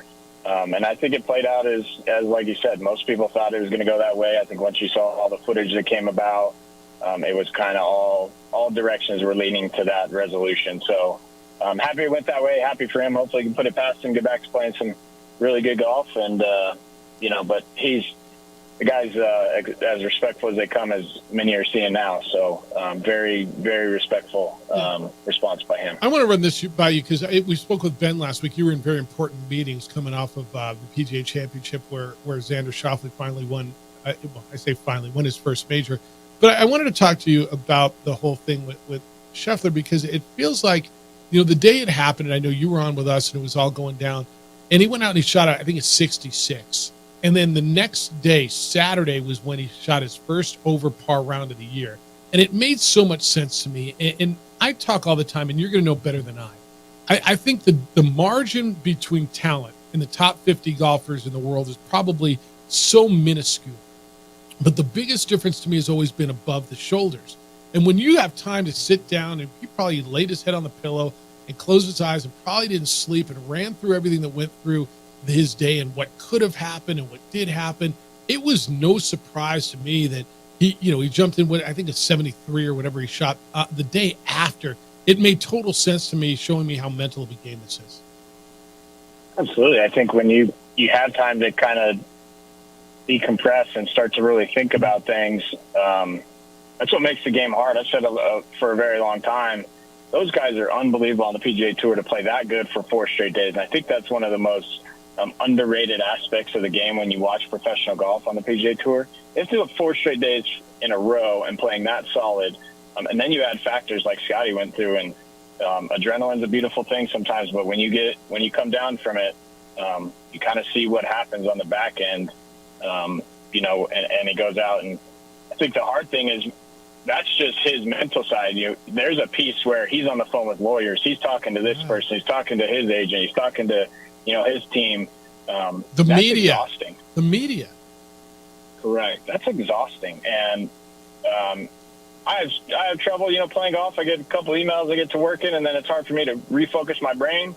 I can only imagine how hard that is for Scotty coming off of that. Again, adrenaline's a great thing when you have it, and you can kind of just keep going. And he got off to a good start in the round on Friday, and you kind of can just stay in that realm. But then when you have time to think about it, you got to talk to the media, talk to agents, lawyers. Holy cow, man! What a hard way to refocus your brain back to playing golf. I'm telling you, man, my phone rings, or if I look at my phone during a round and I see an email or something's going on, all of a sudden, not that I'm good anyway, but I'm in the tank for 3, 4, 5 holes and losing my money. Seriously, at our level, I see it. One last thing before we get to a tip, and the U.S. Open's coming up next month, and it's such a big deal. And everybody asks about Tiger, and I'm feeling a transition. Right, everybody is watching what he does, but you're also realizing, man, golf is still good. Xander Schauffele and Bryson DeChambeau put on a show, and Brooks Koepka's there, and Scotty Scheffler's there. I think golf is fine. Tiger, how long can he just sustain playing once a month, playing the majors, and does he compete? Because I think at some point he'll compete, but I just don't know how at 48 years old, period, any human is going to go out there and compete with these guys in their prime who are at their best, let alone a guy who's reconstructed and hurt. 1,000%. And it's not very long. I mean, take just any professional sport. Is Tom Brady, was he just playing on Sundays or was he still practicing? Is baseball players, are they just playing 1 game a week and then sitting out the rest, right? And that's tough. And I think you're right. I think golf's in a great spot. It's at a transition point. Tiger's obviously going to do what he can to kind of help pass the reins, if you will, I would assume. But there's a lot of parity in golf right now, which is great for our game, which is great for our industry. And you saw that at the PGA Championship, the ratings were higher than they were last year, and saw a spike from previous weeks on the PGA Tour. And I think when you had Bryson up there, and it just shows we need the best guys to play on the biggest stages for us as consumers. Again, I'll go back to the Michael Jordan. You didn't tune in to watch him hit a Game 7 free throw jumper against the Jazz because he made X million dollars. You watched it for entertainment, and when you get those guys out there, it's entertaining. And I think you saw that in a lot of aspects for the PGA Championship, which is good for our brand as PGA members. It's good for our game as PGA members to grow it and show that we're inclusive. But hopefully Tiger can kind of compete. I think that's going to be for him. It's going to be based off of what golf courses he's playing and if it suits his game. And the weather. But you get U.S. Opens and it's thick rough and tiny fairways, firm and fast. It's going to have to suit his game. Otherwise, we're going to continue to see the results we see. All right, lastly, and I know I said lastly in the last question, but I'm going to say this too. The crowd, the gallery reaction to Bryson, it almost feels like people have turned, and I was surprised because I figured, he's a live guy. He wears live all over. That's all he wears. He's all about it. But he was a amenable, charismatic Bryson, and it felt like the gallery kind of was behind him, almost more so than for Xander. Did you get that feeling? It did, and I think, again, the PGA of America is a different brand from the PGA Tour. We as the 30,000 strong of PGA members, we're inclusive.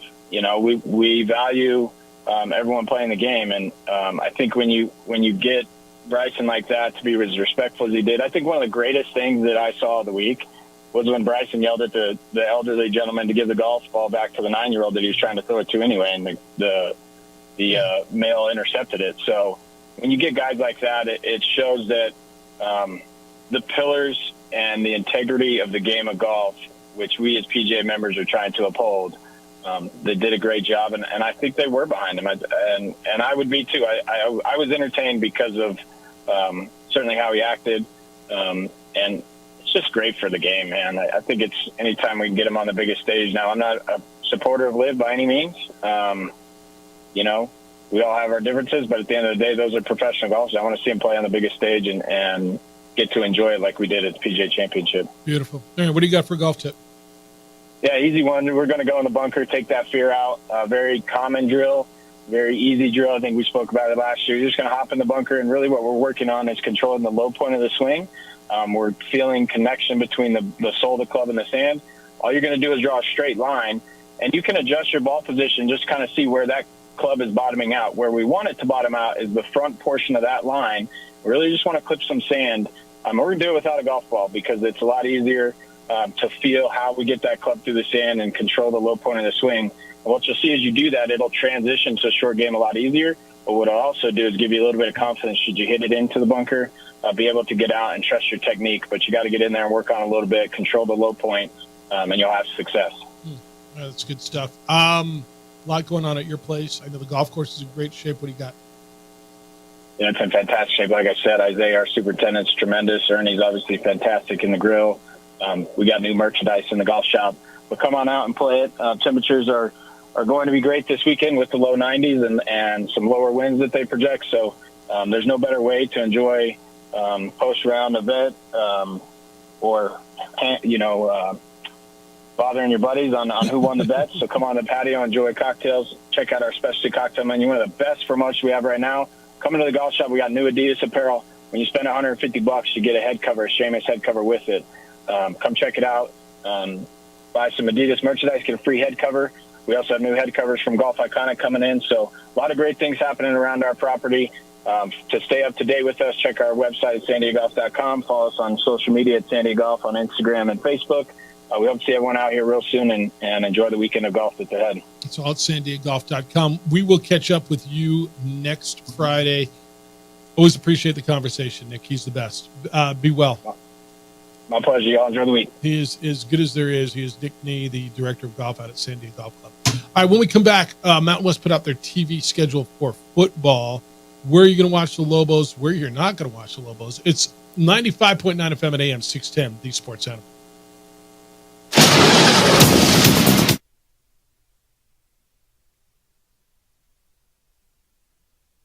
We would like to thank the following sponsors for making this broadcast possible.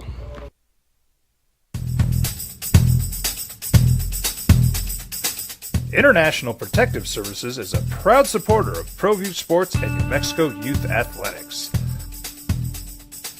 IPS provides residential and commercial security services in the Albuquerque metro area. For more info, please call 505-897-2900. 2420 or visit internationalprotectiveservice.com. I was born in New Mexico. I grew up on these streets. I got in trouble here, and I fought my way back in boot camp. I love New Mexico, especially the people. Now I'm using my training, tenacity, and energy to fight for you. I'm Adam Oki, lawyer, fighter, and New Mexican. I was a local athlete here in New Mexico, so I'm proud to support your local athletes.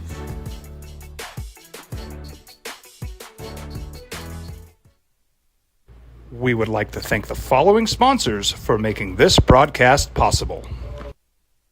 Hi, I'm Steve Stucker here for Dr. Robert Melendez and the Juliet Eye Institute. You may remember me like this, but no more. The glasses are gone. I tossed them months ago because of a brand new procedure from Dr. Melendez known as RLE, Refractive Lens Exchange. The latest technology, the best eyesight I've ever had in my life, and you can check it out by clicking on the link in the description right here. What's going on, Lobo Nation? Ja'Cory Cross-Camara here. And I'm Devin Dampier. The Lobo football team's going through some changes, but we're here to stay. We'll put in the work on the field and in the weight room, but we'll need your help off the field. 505 Sports Venture is leading the charge in the NIL space. And you can be part of it. Shorty, she better than all my intentions. Locked in, shorty, you got my attention. CEO, baby, I get you the business. Touchdown and pay you a visit.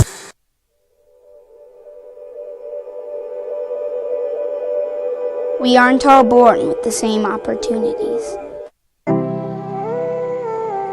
But it's the people who care that change everything. Get ready, Sprout, get ready. My coach, my teacher, my older sisters, my grandma, my brother, my tutor, my dad, and my mom. As New Mexicans, it's up to all of us to do our part. So that no child goes without love. And no family has to do it all on their own. They're all our children. Every single person is called to make a difference in the life of a child. It's up to all of us to do our part. To pull together.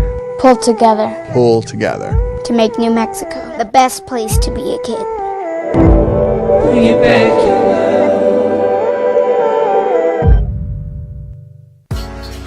I was born in New Mexico. I grew up on these streets. I got in trouble here, and I fought my way back in boot camp. I love New Mexico, especially the people. Now I'm using my training, tenacity, and energy to fight for you. I'm Adam Oki, lawyer, fighter, and New Mexican. I was a local athlete here in New Mexico, so I'm proud to support your local athletes.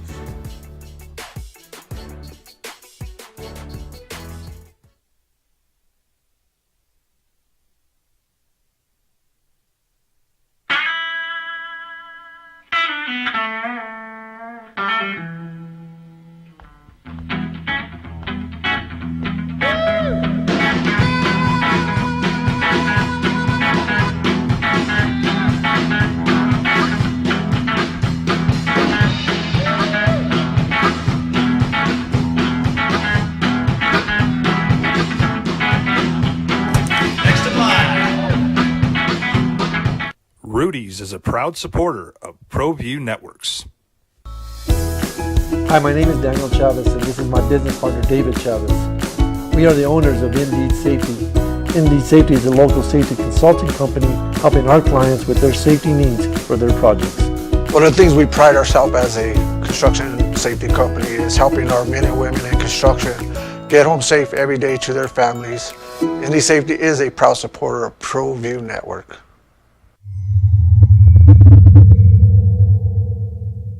Hi, I'm Steve Stucker here for Dr. Robert Melendez and the Juliet Eye Institute. You may remember me like this, but no more. The glasses are gone. I tossed them months ago because of a brand new procedure from Dr. Melendez known as RLE, Refractive Lens Exchange. The latest technology, the best eyesight I've ever had in my life, and you can check it out by clicking on the link in the description right here. Young driver, this one. Hard to get her out. She'd been drinking. This one. Both of them gone. They'd been drinking, and he drove clear off the road. This was my family. Drunk driver hit us, and my wife and our daughter, they didn't make it. Don't sacrifice quality and flavor when you're in a hurry. Golden Pride offers ribs, fried chicken, red and green chili breakfast burritos, and Frontier sweet rolls. 4 great locations, or visit us online at goldenprideabq.com. Golden Pride Barbecue Chicken and Ribs are proud supporters of ProView Sports. Well, I'm going to the Frontier, walk up to the cashier, order up a root beer and a number 1. Cover it with green stuff, 1 scoop is not enough. Find a booth is real tough, backed by the Duke. Meet my family, meet my friends in the quirkiest restaurant I have ever been. All of Albuquerque's favorite spot, it's the Frontier Restaurant. The Frontier Restaurant is a proud supporter of ProView Networks.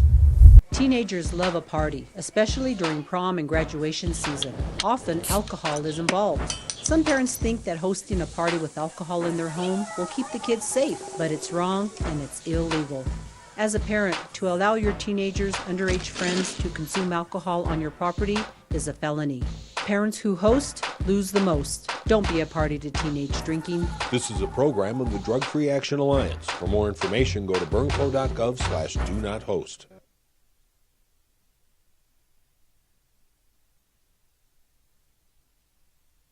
We would like to thank the following sponsors for making this broadcast possible.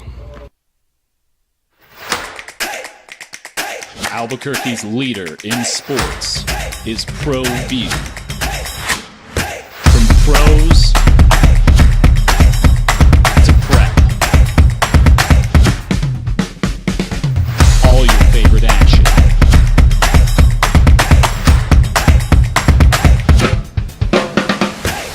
All your favorite talk shows.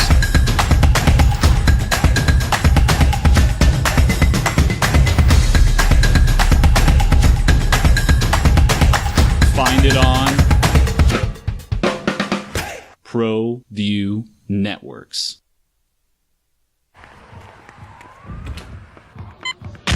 These are more than just the sounds of a safe place to go after school. These are the sounds of interest being ignited and of mentors making an impact. At Boys and Girls Clubs, we don't do just one thing. We do whatever it takes to meet the needs of every kid who comes through those doors. Because whatever it takes is what it takes to build great futures. Great futures start here. What's going on, Lobo Nation? Ja'Cory Krosky-Miller here. And I'm Devin Dampier. The Lobo football team's going through some changes, but we're here to stay. We'll put in the work on the field and in the weight room, but we'll need your help off the field. 505 Sports Venture is leading the charge in the NIL space. And you can be part of it. Shorty, she better than all my intentions. Locked in, shorty, you got my attention. CEO, baby, I give you the. Don't do that. Don't do that. Dude, I thought I lost my phone last night. I couldn't find it. Yeah, sucks. It's the worst experience running around. I mean, I felt like, I can't make a phone call. You got to go to the office, and then you leave the office, and you go, I got run back to the office, make a phone call. Don't do it. And the real fun part is two-factor authentication when you're trying to log on to your websites. Yep, you're out. You can't do it. You can't do anything without a smartphone. That's not why I called. No, like Walton says, no whining, complaining. I'm devastated by the news of Drew Gordon. He was a true Lobo. Yep. He loved UNM. And he always told me, he said, UCLA was okay, but man, I got so much love, and I love playing in the pit. And he played for Enchantment last year. I mean, this guy was a true Lobo and really cared about this community. And I don't know the circumstances of his death, but that's a real kick in the gut after Reuben Douglas. Yeah. It's been a tough couple of weeks, and car accident in Oregon. And former Lobo Drew Gordon died at 33 years old yesterday. He leaves behind a wife, 3 kids. A Lobo that came over from UCLA was a key part of getting this thing going again. And the last time the Lobos won an NCAA tournament game, it was Drew Gordon leading the way against Long Beach State. It's a horrible loss. And one of those where I'm like, wow. All right, man, hang on to your phone with two hands. Yeah, we'll talk to you soon. Take care. Thanks. Kenny Thomas is going to be with us. We'll talk to the former Lobo great. He knew Drew. He coached Drew. Want his thoughts on the passing of a I mean, I don't think it's too much to say. Great Lobo. And his thoughts on the NBA Finals that are now set. Opening drive, Jeff Symbieta, JJ Buck. Glad you're with us on a Friday. Oh! 95.9 FM and AM 670 Sports Animal.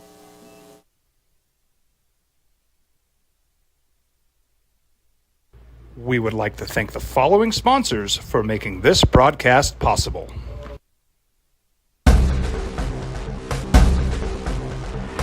A burglary takes place in the United States approximately every 15 seconds. International Protective Service is your answer for commercial and residential security in all of Albuquerque.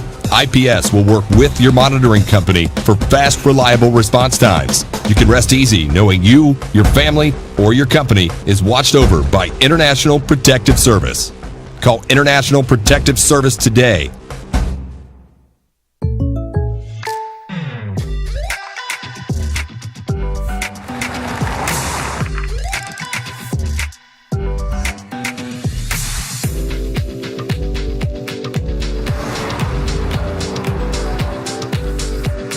Your surprisingly great rates? Contact your local State Farm agent today. If you want the real deal, call State Farm agent Marty Size in Albuquerque today. Like a good neighbor, State Farm is there. Don't sacrifice quality and flavor when you're in a hurry. Golden Pride offers ribs, fried chicken, red and green chili breakfast burritos, and Frontier sweet rolls. 4 great locations, or visit us online at goldenprideabq.com. Golden Pride Barbecue Chicken and Ribs are proud supporters of ProView Sports. If you're drunk, blasted, intoxicated, rip, plastered, destroyed, bruh. If you're like this, you shouldn't be driving. Young driver, this one. Hard to get her out. She'd been drinking. This one. Both of them gone. They'd been drinking, and he drove clear off the road. This was my family. Drunk driver hit us. And my wife and our daughter, they didn't make it. Hi, I'm Steve Stucker here for Dr. Robert Melendez and the Juliet Eye Institute. You may remember me like this, but no more. The glasses are gone. I tossed them months ago because of a brand new procedure from Dr. Melendez known as RLE, Refractive Lens Exchange. The latest technology, the best eyesight I've ever had in my life, and you can check it out by clicking on the link in the description right here. Hi, my name is Daniel Chavez, and this is my business partner, David Chavez. We are the owners of Indeed Safety. Indeed Safety is a local safety consulting company helping our clients with their safety needs for their projects. One of the things we pride ourselves as a construction safety company is helping our men and women in construction get home safe every day to their families. Indeed Safety is a proud supporter of ProView Network.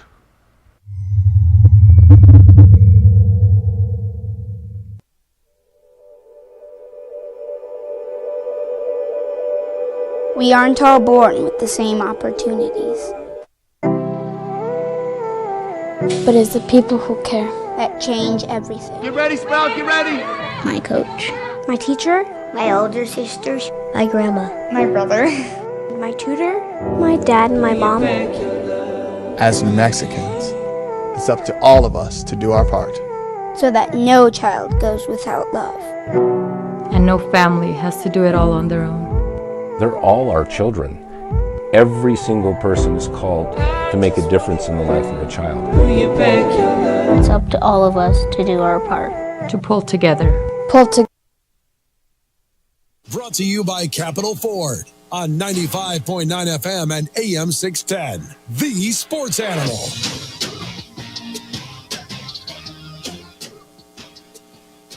Just got to watch a video of the Duke City Scorpions hoeing in there, but they're like, what the hell is this? It was good hoe today. 505-246-0610. Kenny's on the road. I think we're checking in with Kenny. We are? Is that him there? All right. Beautiful. The opening drive, Jeff Sabieta, JJ Buck. We kick it with Kenny on on Tuesdays and Fridays. Right here about this time, the former Lobo great, 11-year NBA veteran. And we're playing, you do Where's Waldo? Well, where in the world is Kenny Thomas today? Hi, Kenny Thomas. How are you? What's up, my guy? Hey, we can turn this into Mondays and Tuesdays and Fridays. No, whatever. However you want to do it. We'll figure that out. Where are you? I'm in Sacramento, man. I had to come out here and check on the house. The house okay? Everything's all right? It's still there? Yeah, everything's good. I got a golf tournament this weekend. Tomorrow I got an appearance at Rayleigh's. My wine is in Rayleigh's grocery stores here. I'm in a lot of them. So it's time for me to start doing appearances here. Obviously in Sacramento, in this area right here is where, because I play for the Kings and different things like that, right? So it's better for here right now. And then it's like the same thing I'm doing in New Mexico as far as like Albertsons and different things like that. And just trying to bring awareness that I have my product out and just keep pushing it, man. Keep doing it. Hey, I want to start on the sad note in Drew Gordon's passing. And I know you know Drew and hearing yesterday, a 33-year-old man, Lobo great, played for you in TBT. Your thoughts when you heard it and your recollections, your memories of Drew. Man, it was the first 2 years I coached TBT. It was great to have him around, obviously, right? A big presence, big heart. He's one of those guys to where he was an unbelievable human being, great person. I feel sad for his girl and the kids that he left behind. Because when he had first started, I think he just had another kid or something like that. Very sad situation, man. I actually went in my phone because he's in my phone, and I wanted to see the last thing he said, and it was crazy because I had texted him, and then next thing you know, it was like a day later, he was apologizing because he was all over the place. And man, it's just a real sad, unfortunate situation. He was a great guy, 33 years old, still had a lot to live for, and different things like that. Pretty sad. You know, when he came over, good guy. When he came over from UCLA, and I think you were in the NBA at the time, but that's when Lobo basketball was. Steve Alford just got here. He was key in bringing Lobo basketball back during that era. Yeah. And I don't know, there were comparisons to you at the time, the way he played. What did you think of his game when he was a Lobo? And I don't know how much you watched at that time, but he was one of the really impactful guys of that era, don't you think? Oh, yeah, he was, because in 2012, he helped them be able to win the conference title, I think, with Alford. The fact that Lobo basketball is getting back to where it was supposed to be, that's kind of one of the things that's all I knew was like winning there. But he was a huge impact, and he was a big force inside. I loved to watch him play. He was a good one. He was a guy that could play with his back to the basket, but he could also do some other things. It's just a sad situation. At the age of 33, so much more life to live, and it's sad, man.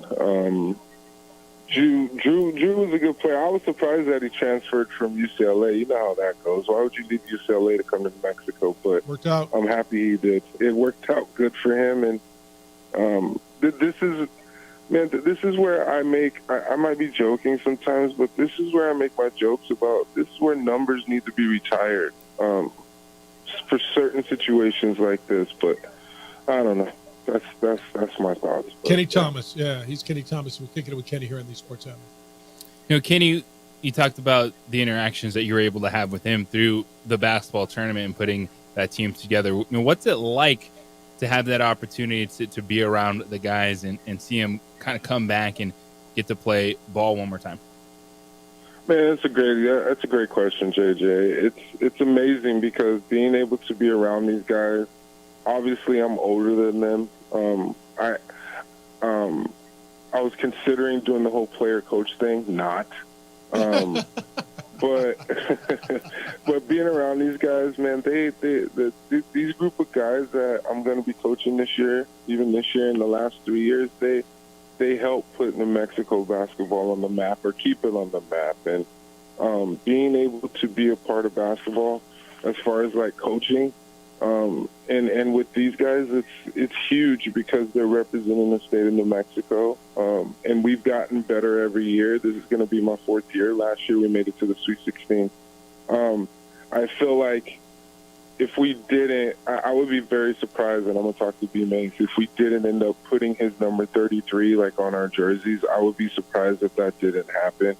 But I could also see us playing for him, and hopefully if we win, we might be able to give his family some of the winnings too, right? I can totally see B. Mace doing something like that because he is a GM. So I'm really looking forward to July, and hopefully this passion can carry over and play and try and win the whole thing for Drew. Kenny Thomas is with us. Let's stay on that then. July is, as of tomorrow, next month.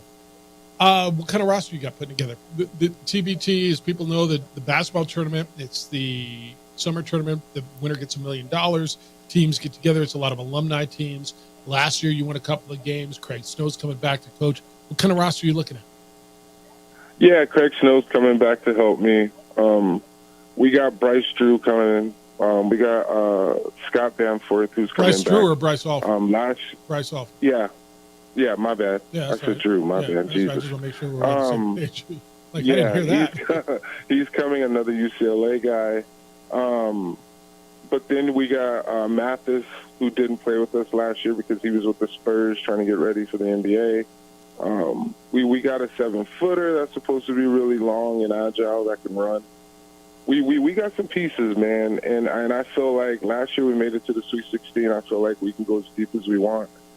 But you got to also keep in mind, like Shaq has put a team in, and then you have Chris Paul's team. Chris Paul's an investor into the TBT, so it's gonna be interesting to see because it's gonna come down to Wichita or Houston, I think, where we're going. So, I don't got a problem with Houston. Played there, so it would be pretty cool to go back to Houston.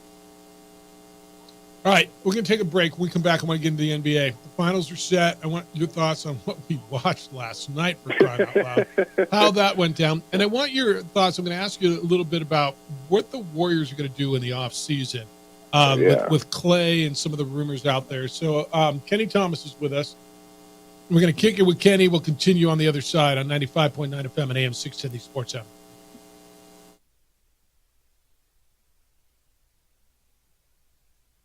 We would like to thank the following sponsors for making this broadcast possible.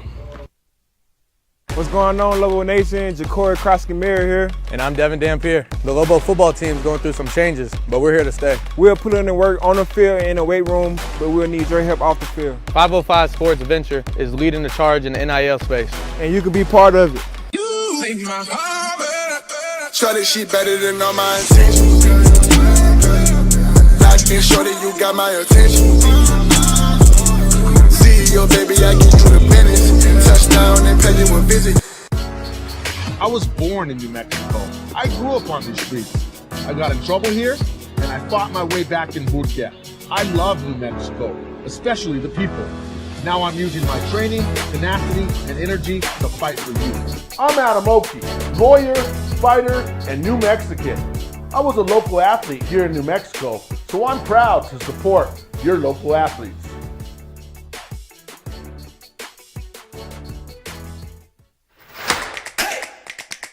Albuquerque's leader in sports is ProView. From pros to prep, all your favorite action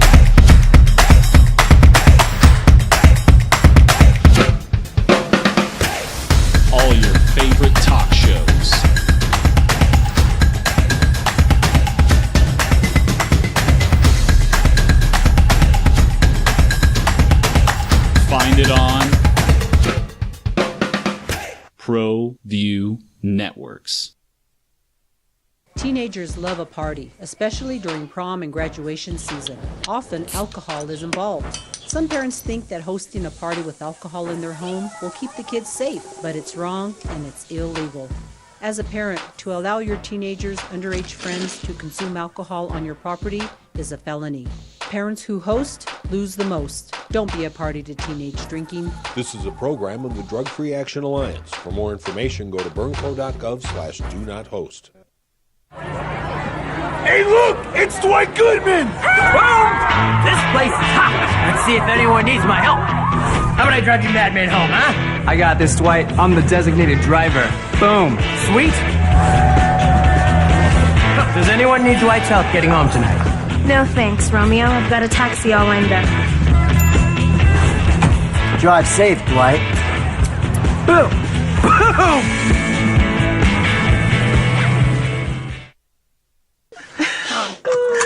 Seriously?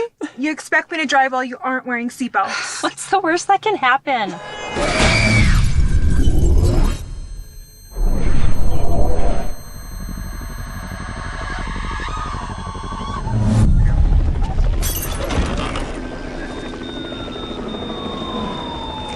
Seriously? Buckle up. Okay. Thank you.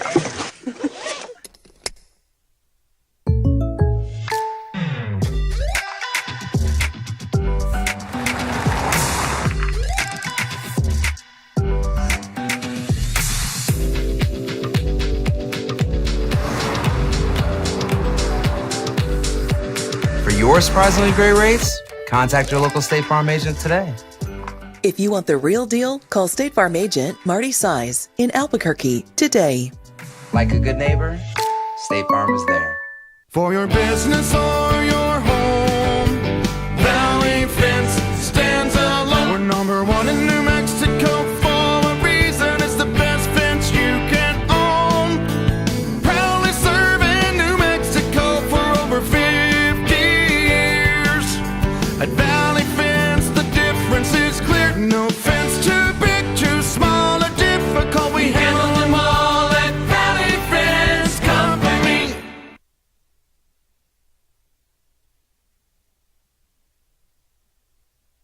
We would like to thank the following sponsors for making this broadcast possible.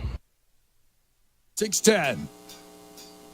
Continuing kicking it with Kenny Thomas, the former Lobo great, 11-year NBA veteran, is with us in his segment here on the Sports Animal on a Friday. Mavericks beat the Timberwolves last night, 124-103.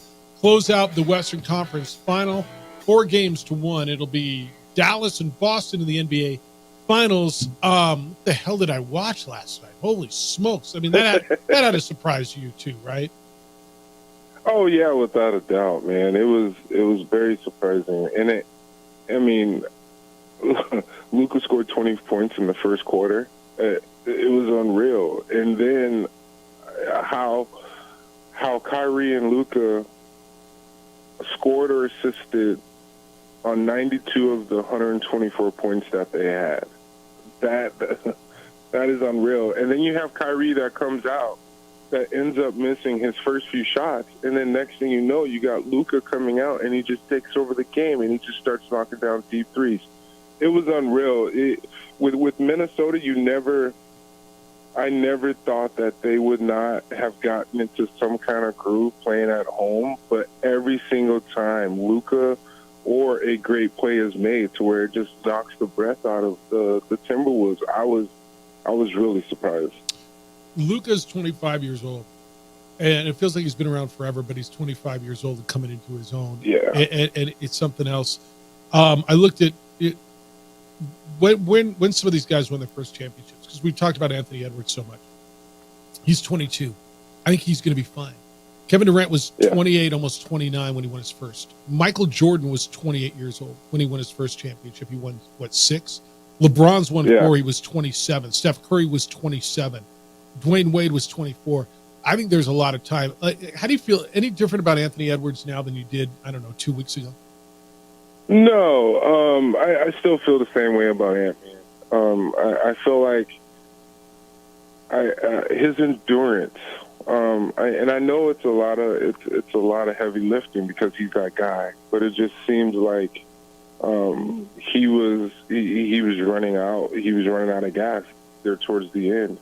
But he did take some accountability, saying that he wasn't being aggressive in the first couple games, and then next thing you know, that fourth game, he was aggressive. But I know you're going to ask me this at some point, but if I have to choose right now, I like the Mavericks over Boston. I can't believe I just said that, but it's probably going to be a long shot. But if I end up being right, Jeff, you're going to be like, whoa. We're all on the same because page. nobody expects Dallas to beat Boston. No, we're all on the same page. I think you and me and JJ are all on the same page. We all like Dallas. I really do like Dallas, even though I feel like Kyrie's going to come out and he's going to play even better. You notice he always comes in and steps up at a right time because he's always making the right play. That's where Kyrie's one of the more when it comes to just playing basketball, I feel like he's one of the more smarter players. And then you have a guy like Luka that's just going to play the score, and then I think Kyrie does it both ways. JJ, you're in Dallas too, right? I think I am with the way Luka and Kyrie are playing, but I think we have this weird talking point as kind of basketball right now where we don't believe or trust the Celtics, and all they've done is handle their business. So it's dangerous. Yeah, it's one that I'm like I can't sit there and look at. Am I being a prisoner of the moment? Because I think Luka Doncic, yes, he can be the best player walking on the planet right now. But then you also say, all right, Jaylen Brown, Jason Tatum, Drew Holiday, they're going to match the Mavericks. But before we dive into the NBA Finals, Kenny, I want to get your thoughts. So who do you like better the next few years, the core in Oklahoma City or Minnesota? Well, Minnesota. I like Minnesota. Anderson, I like him. He obviously plays for Minnesota, but I feel like he's a liability to a certain extent. I feel like that spot, that three position, I'm not saying that he's not a good player, but you got to bring somebody in that can actually knock down a mid-range shot, that can bring a little bit more depth when it comes to scoring and helping out the other big three, because Gobert and Towns are obviously the two big fellas.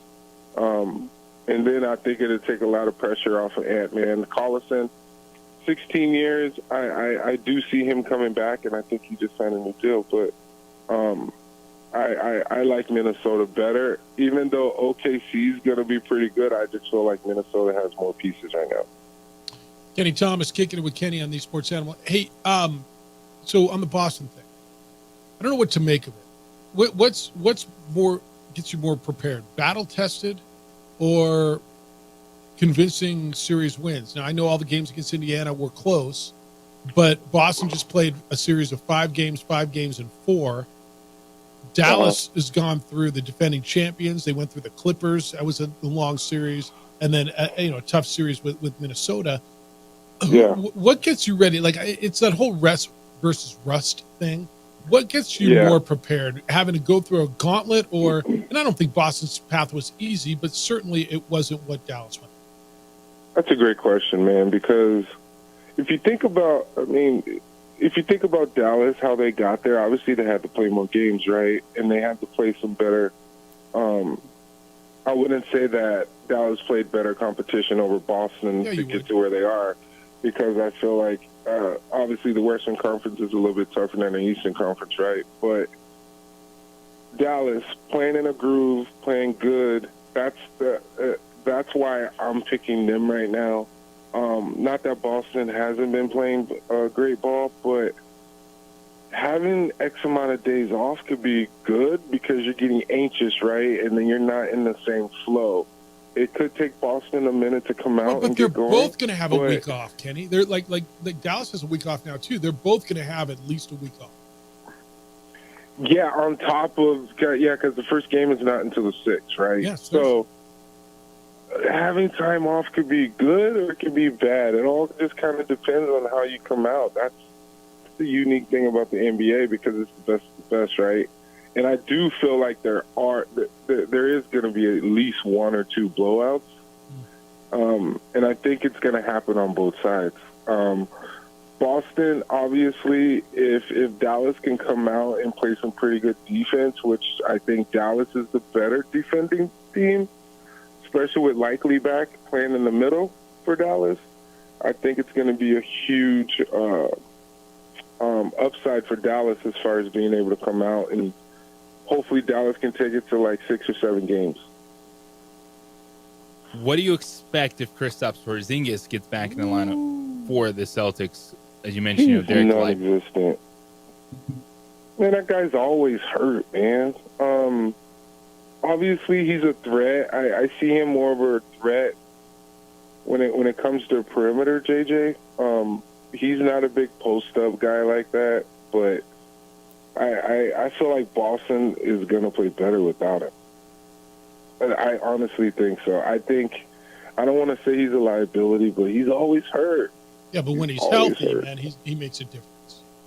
When he's there, of course he does. He's 7 feet, man. Obviously, he's going to make some kind of a difference because he's a threat, right? But I don't know, man.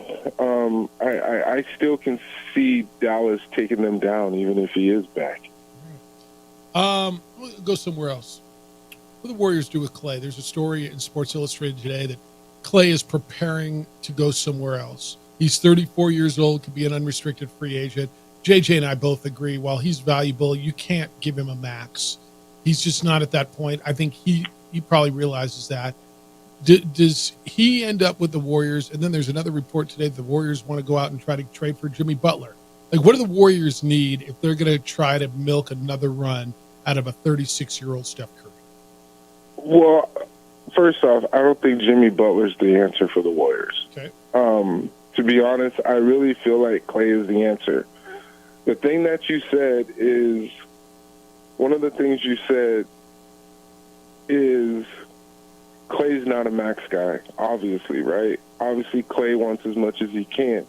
He's going to have to take a pay cut if he wants to stay with the Warriors. Does he realize that, though, Kenny? Because, you get to a point where it is you all have a sense of self. We all do. At what point can he realize, man, I'm not that dude anymore. I got to take a step back, and that means I got to take a pay cut. Well, okay, I'm going to break this down. When Steve Kerr when he's coaching them, right, you notice Klay started. Next thing you know, they take Klay out of the starting lineup. They start winning. And it's unfortunate. That's how it goes. And then next thing you know, Klay comes in, and he's being passive-aggressive off the bench, right? You never knew what you were going to get. And you can tell that the body language, there's a lot of frustration in Klay's body language because, hey, I can't believe I'm a splash brother, and here I am coming off the bench. That right there alone could smack you in the face because it's your ego to a certain extent. Okay. He needs to take his ego out of it and take a pay cut and keep his ass right where he is because the grass is not always greener on the other side if you go somewhere else. Being able to play with a guy like Steph Curry and KD and Draymond Green and all the other guys that were there when they won those championships, everything was kind of hidden to a certain extent, even though Klay is kind of known for not showing up in the playoffs. So if I was him, I would shut up and try to stay right where I'm at and take what they offer. A mid-level exemption is going to be like $25 to $30 million a year anyway, right? I was gonna say he's gonna make like $20 to like $30 million anyway. Shut up and take a pay cut. Yeah, you can live on that, right? I mean, you can put your kids through private school and go on vacation. Man, he better take that pay cut and go get on his boat that he's always on and be quiet. Yeah. Come on, man. When I played, you had one guy that made that much. Right? Like Allen Iverson made about $22 million a year, and then everybody else, you fall in line. Are you kidding me? Come on, man. Now it's peanuts, man. These guys are making $60 million a year. Yeah, exactly. And then you got Steph, the highest paid, making almost $60. You got LeBron. I mean, you got KD right after him at like 47. Come on, Klay. Yeah. If you're making if you're making $15 million, that's $1 million plus a month. Are you kidding me? Yeah, give me a break. Hey, do you know James Borrego at all? Yes, I love James. So he's up for the Cavs job, too. Say that again? He's up for the Cavaliers job, too. Evidently, not only is he interviewing for the Lakers job, he's interviewing for the Cavs job also. I didn't know that, but I could see the Cavs job is more ideal. than the Lakers job. People have been saying that. Why is Cleveland more attractive than the Lakers with LeBron? I don't know that I'm arguing with you, but it just on the surface sounds so crazy. Smaller market. Cleveland, obviously smaller market. I think it's more suitable for JJ. Obviously, think about it. He was in Charlotte, and then for a long time he was in San Antonio under Popovich. I'm not saying that JJ can't the Lakers situation, but in my mind, I just like the Cavs situation better for him. Because for Borrego or for JJ Redick? James. For James I like the Cleveland thing better. I don't know that I'm arguing with you on that. Say it again? Yeah, I don't know that I'll argue with you on that. I think that might be right. I think it's a better long-term situation for James if he was to go to Cleveland. I feel like, I mean, they're both pressure. They're both going to be pressure, but L.A., man, that's a whole other beast. I don't see James with that job. I don't even know what long-term means in the NBA anymore, though. As far as a coach, I have no idea what that means. I feel like they're going to need a coach that has a little bit more head coaching experience for that job. Even though JJ was a head coach in Charlotte, I mean, if he got either one, I would be happy, right? But I would rather see him in Cleveland, even though my boy JB Bickerstaff got fired. Yeah. All right, man. Enjoy Cali. I'm glad your house is still there. Enjoy Rayleigh's, the supermarket route, and we'll catch up with you on Tuesday, right? Yeah, I'll be calling again on Tuesday, and then we'll go from there, buddy. I appreciate you guys. Thanks, JJ. Talk to you guys soon. Have a great weekend. He is Kenny Thomas, the head coach of the Enchanted. This is new head. That's kind of his title too, right? He's got a lot of titles. All right, when we come back, I do want to get into Lobo football, the TV schedule that came out yesterday, and we'll take your calls. You're welcome to get in still on the passing of former Lobo great Drew Gordon, passed away at 33 years old in a car accident yesterday. It's the opening drive on 95.9 FM and AM 670 Sports Center. Life insurance. We would like to thank the following sponsors for making this broadcast possible. Don't sacrifice quality and flavor when you're in a hurry. Golden Pride offers ribs, fried chicken, red and green chili breakfast burritos, and Frontier sweet rolls. 4 great locations, or visit us online at goldenprideabq.com. Golden Pride Barbecue Chicken and Ribs are proud supporters of ProView Sports.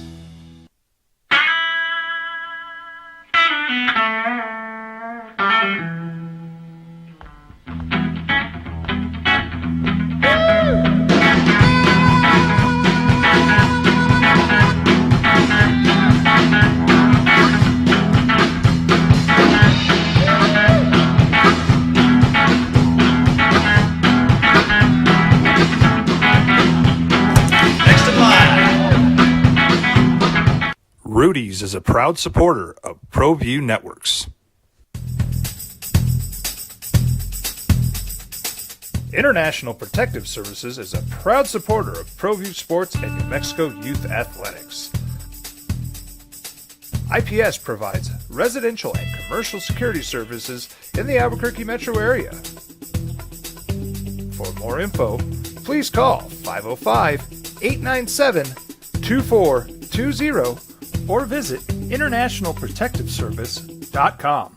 Teenagers love a party, especially during prom and graduation season. Often, alcohol is involved. Some parents think that hosting a party with alcohol in their home will keep the kids safe, but it's wrong and it's illegal. As a parent, to allow your teenagers' underage friends to consume alcohol on your property is a felony.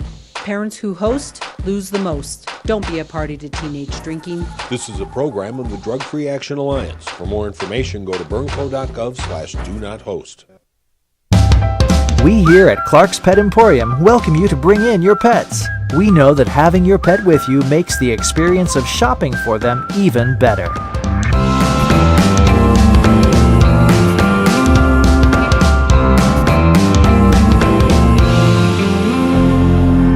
And we welcome you to bring your kids also.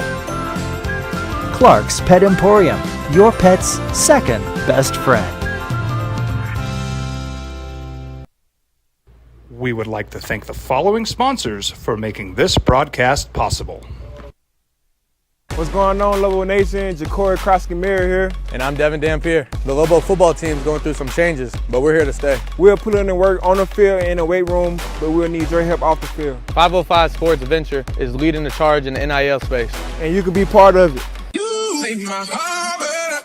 Try this shit better than all my intentions. Locked in shorty, you got my attention. See your baby, I get you the business. Touchdown and pay you a visit. Bye.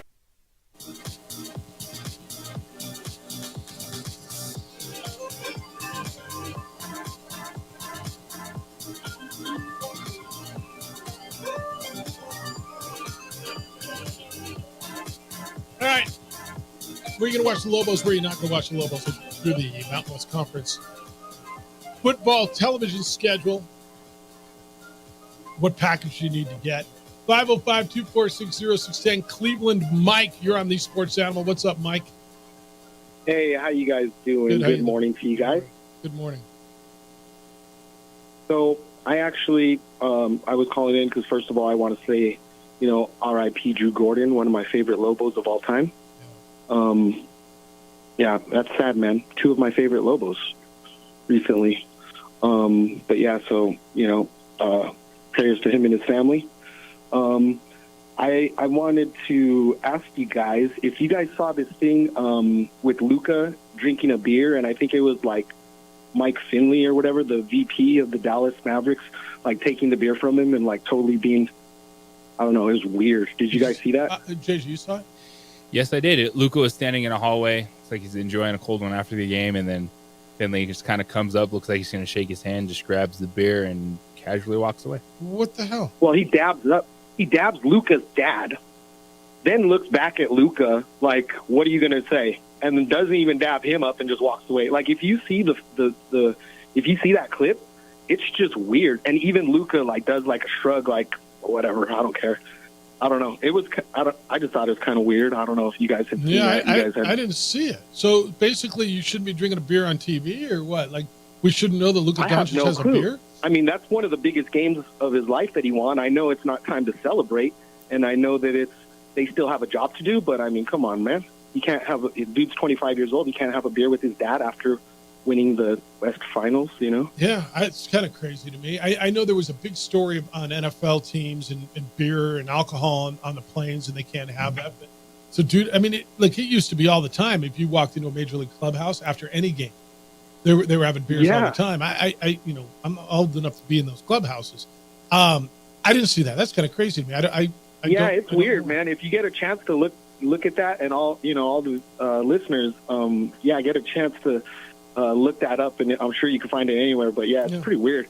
I think that Dallas is going to win in 6 games because they have a secret weapon that Boston does not have, and that is God God.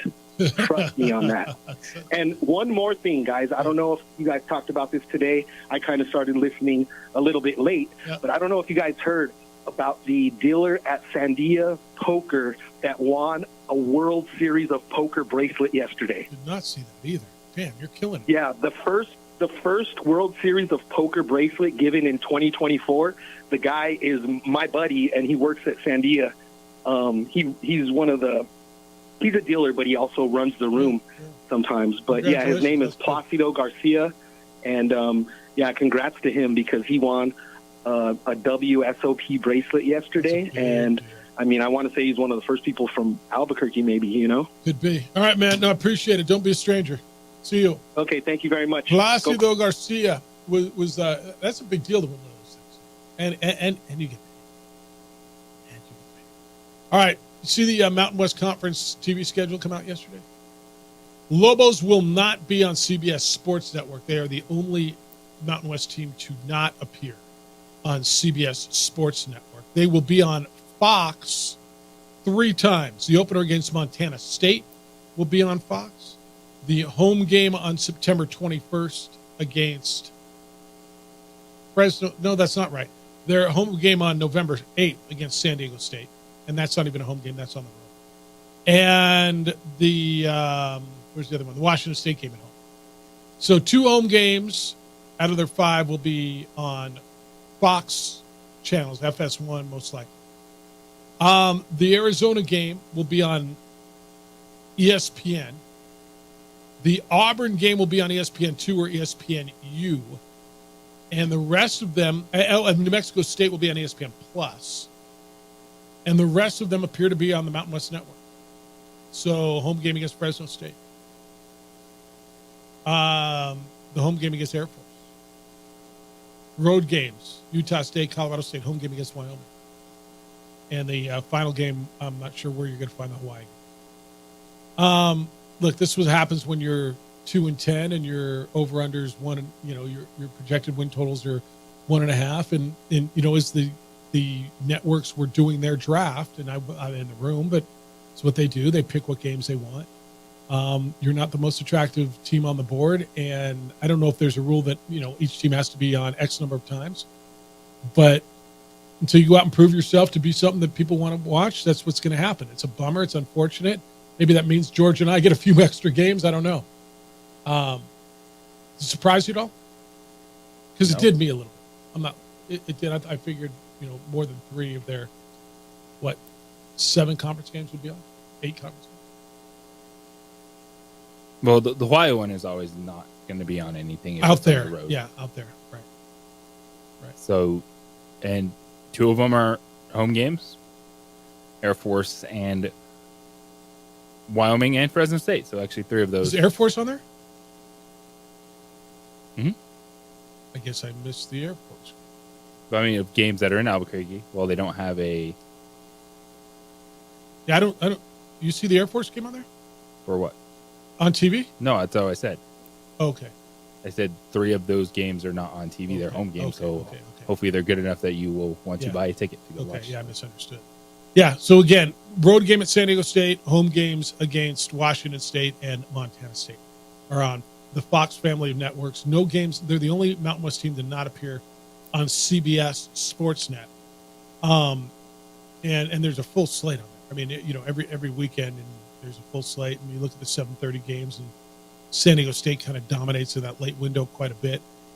That's well, it is interesting though because of that. All right, you're not on TV, but you have 3 home games. Then could you get nice kickoff times? I think so. Yeah, I think you get to control your kickoff times. And those home games will be Fresno State, Air Force, and Wyoming. And I guess I got a little conflict. Do I go to Oregon, Michigan, or do I stay home and do the, assuming I'm still asked to do the TV for New Mexico, Wyoming? I guess I got to stay here. But that's your schedule. There's some good ones on CBS Sports. SMU Nevada's good. You get Utah against Utah State, BYU at Wyoming. How about Wyoming get BYU in their building on September 14th? I think that's really good. It looks like, and I don't know how this goes. It looks like CBS kind of gets first pick each week, but there's going to be a few games on Fox.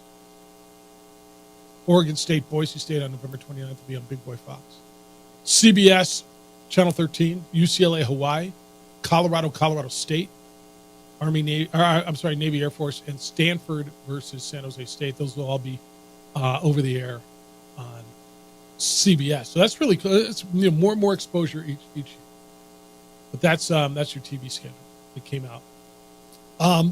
Conference USA schedule also came out. Have you seen any of that at all? So New Mexico State will be on CBS Sportsnet quite a bit. They'll play a Tuesday game at FIU in October on CBS Sportsnet. And I guess that's their only game there. ESPN 2, they'll play Liberty at home September 7th on ESPN 2. That's actually really good. That's an 8:15 p.m. start at New Mexico State. Liberty will be down on a Saturday. That should be a good crowd. On don't you think on September 7th, Liberty come in a rematch of the Conference USA Championship game on ESPN 2? That should be a pretty big deal for them, right? Should be nice. Yeah. October 9th, they'll be on ESPN 2 against Jacksonville State on the road. They'll play ESPNU against Louisiana Tech on a Tuesday, and then a bunch of ESPN Plus and platform games. Southeast Missouri will be on Plus. So there's opportunities. It's all out there. It's all, the schedules are there. You're going to have to find your ways to watch them. How many, I think if you get your sports package, you should be able to get almost all of this, right? Yeah. Mountain West Conference games are free. You just go to the MW, and I think the games come in pretty good there, depending on, where they're being produced. But most schools, I think everybody does a really nice job with this. So that's it, man. No CBS Sports for Lobos, but 3 games on the Fox Sports networks. All right, 505-246-0610. I want to wrap it up when we get back. Everything you got to know as you go into your weekend. Still have time for you to get in at Jeff at sportsanimalabq.com, JJ at sportsanimalabq.com, or the Sports Animal phone line and text line 505-246-0610. It is the opening drive on 95.9 FM and AM 610, the Sports Animal.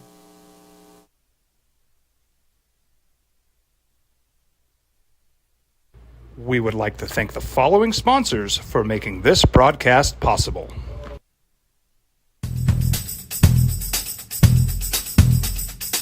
International Protective Services is a proud supporter of ProView Sports and New Mexico Youth Athletics. IPS provides residential and commercial security services in the Albuquerque metro area. For more info, please call 505-897-2420 or visit internationalprotectiveservice.com.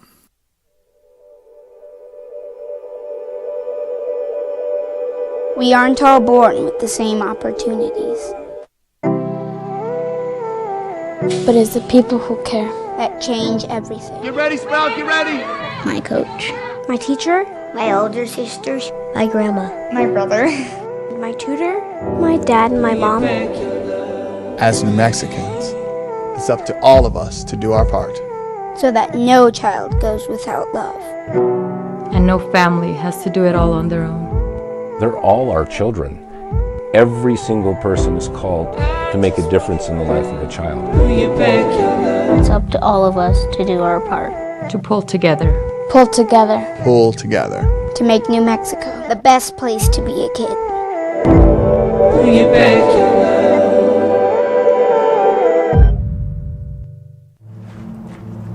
Young driver, this one. Hard to get her out. She'd been drinking. This one. Both of them, gone. They'd been drinking, and he drove clear off the road. This was my family. Drunk driver hit us. And my wife, and our daughter, they didn't make it. We would like to thank the following sponsors for making this broadcast possible. I was born in New Mexico. I grew up on these streets. I got in trouble here, and I fought my way back in boot camp. I love New Mexico, especially the people.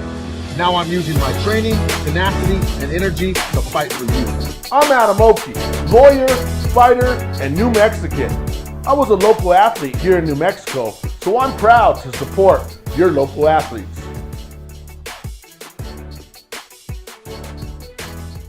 What's going on, Lobo Nation? Ja'Cory Krosky-Miller here. And I'm Devin Dampier. The Lobo football team's going through some changes, but we're here to stay. We'll put in the work on the field and in the weight room, but we'll need your help off the field. 505 Sports Venture is leading the charge in the NIL space. And you can be part of it. Try this shit better than all my intentions. Locked in shorty, you got my attention. CEO, baby, I get you the business. Touchdown and pay you a visit. We would like to thank the following sponsors for making this broadcast possible. Everguard Roofing and Solar. For nearly 20 years, Everguard Roofing and Solar has been working with New Mexicans to enhance their homes and businesses. For all your roofing and solar needs in New Mexico, call 505-821-9543. Hey, look! It's Dwight Goodman! This place is hot. Let's see if anyone needs my help. How about I drive you madman home, huh? I got this, Dwight. I'm the designated driver. Boom. Sweet? Does anyone need Dwight's help getting home tonight? No thanks, Romeo. I've got a taxi all lined up. Drive safe, Dwight. Boom! Boom!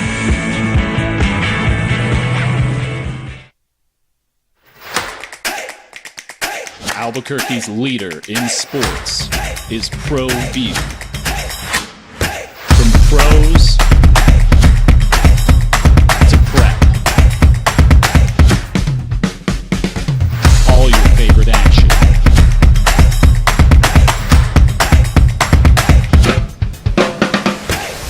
All your favorite talk shows.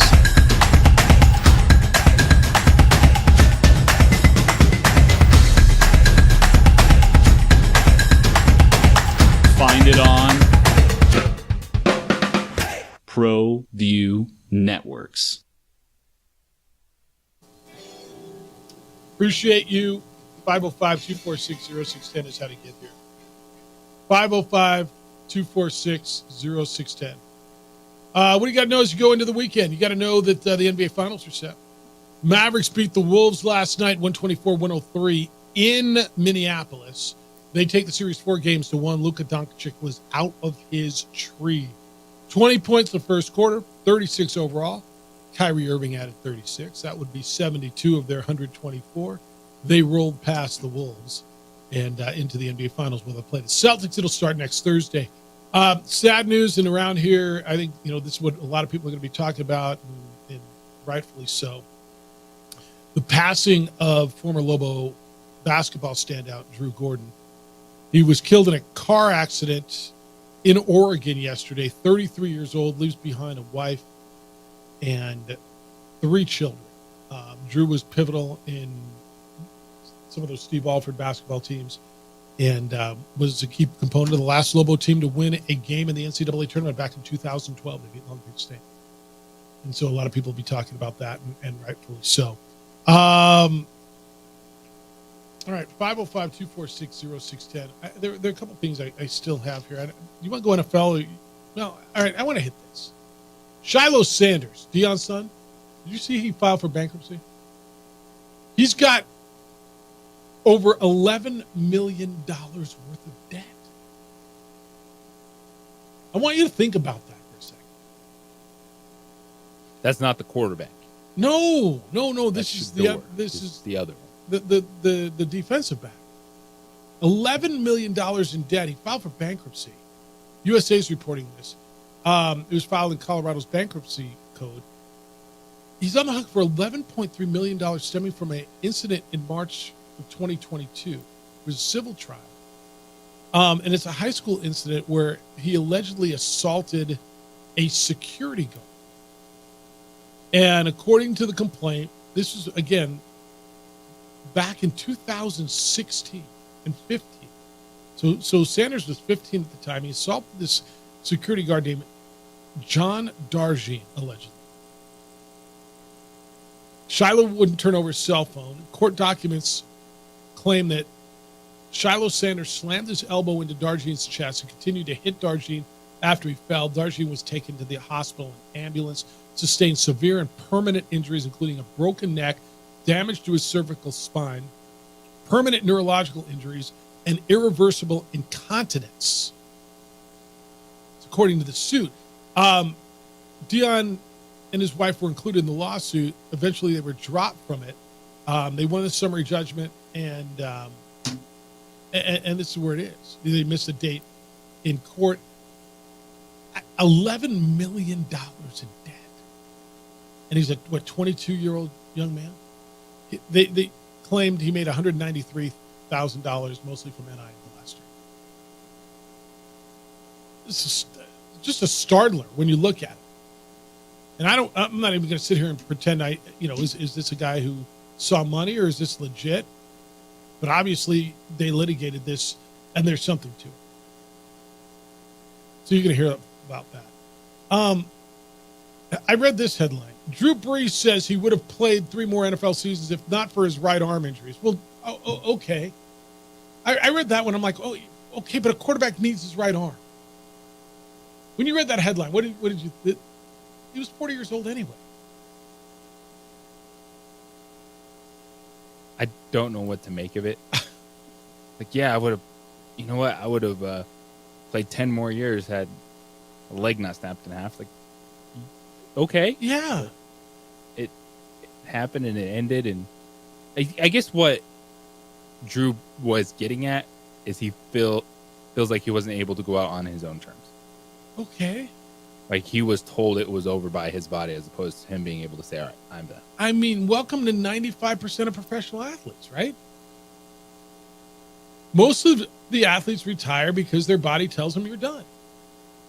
They all enjoy the lifestyle. I mean, okay, a lot of guys just like, I'll give you Aaron Donald. Yeah, I'm done, man. I don't want to go through camp anymore. I just don't want to go through the rigor. I'm done. Okay, but most of them, what else are you going to do, dude? You're making great money. You're living a lifestyle. You're playing a game you love. Yeah, it's work. Yeah, you're 30-something years old, and you've been doing it for 18 years, and going to training camp is brutal. But most of them get out because their bodies tell them they're done, right? I don't know what to make of this. He says, I can drop a dime like 30 yards left-handed. Unfortunately, you need a little more than that to compete at this level. I throw left-handed with the boys, with everything. Anything below my shoulder, below the waist, racket sports, golf, that's fine. Yeah, but what are we doing? This is an athlete who says, yeah, my body told me I was done. And I don't know. See, here's what we got to do. And I tell you all the time, I don't tell you how to be a fan, but we can't hold everybody to Tom Brady's standard. Tom Brady played till he was, 46, 45, whatever the number was. And he was effective, and he won a Super Bowl in the second to last year. But we can't hold everybody to that standard. It's like, remember when Adrian Peterson who came back from the ACL injury in like 5 months? Yeah. Right? And then all of a sudden, well, I mean, that's the new standard. It's not. Like, that was an anomaly. And I think we've got to come to the grips that Tom Brady playing professional football till 45 years old is not the rule, and it's not going to be the rule. Well, I mean, Rodgers, holy smokes. Rodgers is 40 years old. Good thing it lasted until 2 minutes left in the show. Rodgers is 40 years old, and he's still got 5 years left. No, I don't know that he's got another year left. You know what? His body last year told him snap, didn't it? Snap, crackle, pop. And so Drew Brees at 40 was done because his arm gave out. All right, no bleep. And then I don't know. I just don't understand. But don't you think that can't be the standard? You know, we call him the greatest of all time for a number of reasons, and he won more Super Bowls than anybody else. But also because longevity, do you agree with me? That can't be the standard. I'm watching LeBron at 39 play to an incredible level, and that's really good. But I don't believe that can be the standard that we hold all athletes to. Sometimes there's an anomaly. There's an outlier. There's somebody that's just flat out different. Brady's different. LeBron is different.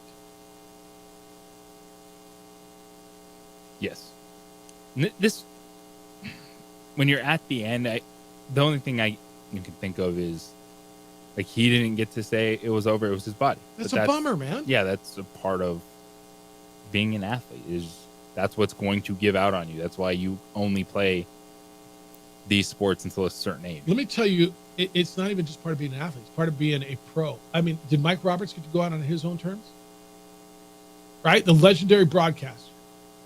He was kind of told when he was done, not by his body, but by his bosses. I mean, sometimes some of us, we don't all get to go out on our own terms. No matter what it is you do. And sometimes your body, your skills will give out, and sometimes it's going to be somebody who's in a position of authority who tells you you're done even when you don't think you're done. Very few get to walk away like Elway and Brady. On top, still playing pretty well, and go, yeah, I'm good, man. I'm done. I mean, we'd all love to. Hell, they're probably going to pry this microphone out of my hands too one day, right? Sure, there's plenty of you think, old man's done anyway now. Get rid of that old guy. I get it. I think that while what Brady did is amazing, in some respects it's a little bit dangerous to me. Because I think athletes are looking at it going, well, if he could do it, I could do it. And you know what, Drew, you couldn't. Your body at 40 years old said, bro, you're done. And I, that's okay, because you threw for more yards than anybody in the history of the game. Thanks to Nick Nee and Kenny Thomas. Both of them were on our show today. Shout out to the Duke City Scorpions who are on their way up to Denver to represent the Porque in ladies lacrosse. They hoed with us today. Jim Rome Show is next. The Herd with Colin Cowards after that. 2 Men On is here at 4, and then you get Isotopes in Oklahoma City after that. We're back with award-winning radio on Monday, starting at 7 a.m. Adrian, great week on the visual side. Sorry I was a segment late. Big weekend for you? Huge weekend. Enjoy that. Be good to each other. Have a great, safe weekend. Be kind, loving, caring, and sharing, and we'll smell you on Monday.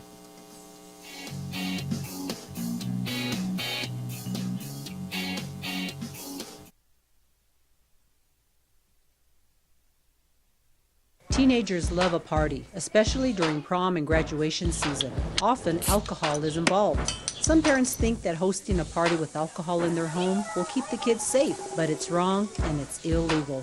As a parent, to allow your teenagers' underage friends to consume alcohol on your property is a felony. Parents who host lose the most. Don't be a party to teenage drinking. This is a program of the Drug Free Action Alliance. For more information, go to burnco.gov/do-not-host.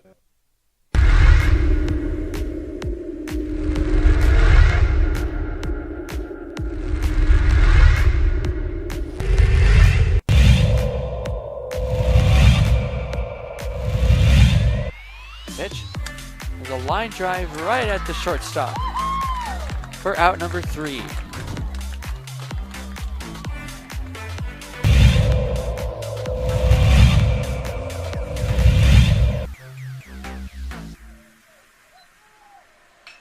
Apodaca ripped to left field. That will bounce in, so it's going to be extra bases as they'll have to chase that one at the wall in the warning track.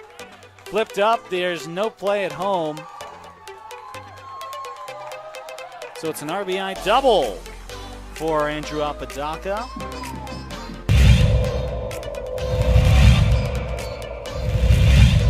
Runner at third.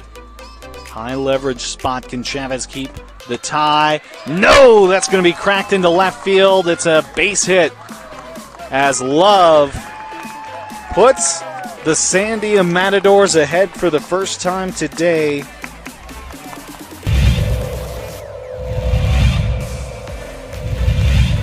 The 0-2. Upstairs goes the backstop, and the run will not score. Gun down at home.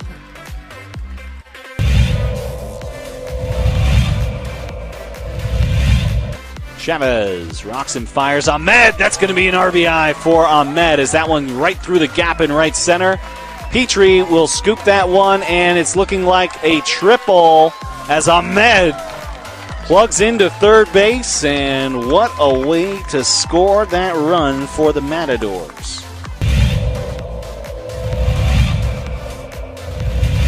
Coach Romero barking out his orders there to his players. He's been around the game for a long time. Nice shot to center field. That'll bring runners in. Just like that, La Cueva will bring 3 runners in to go up 3-0. Runner advances to third.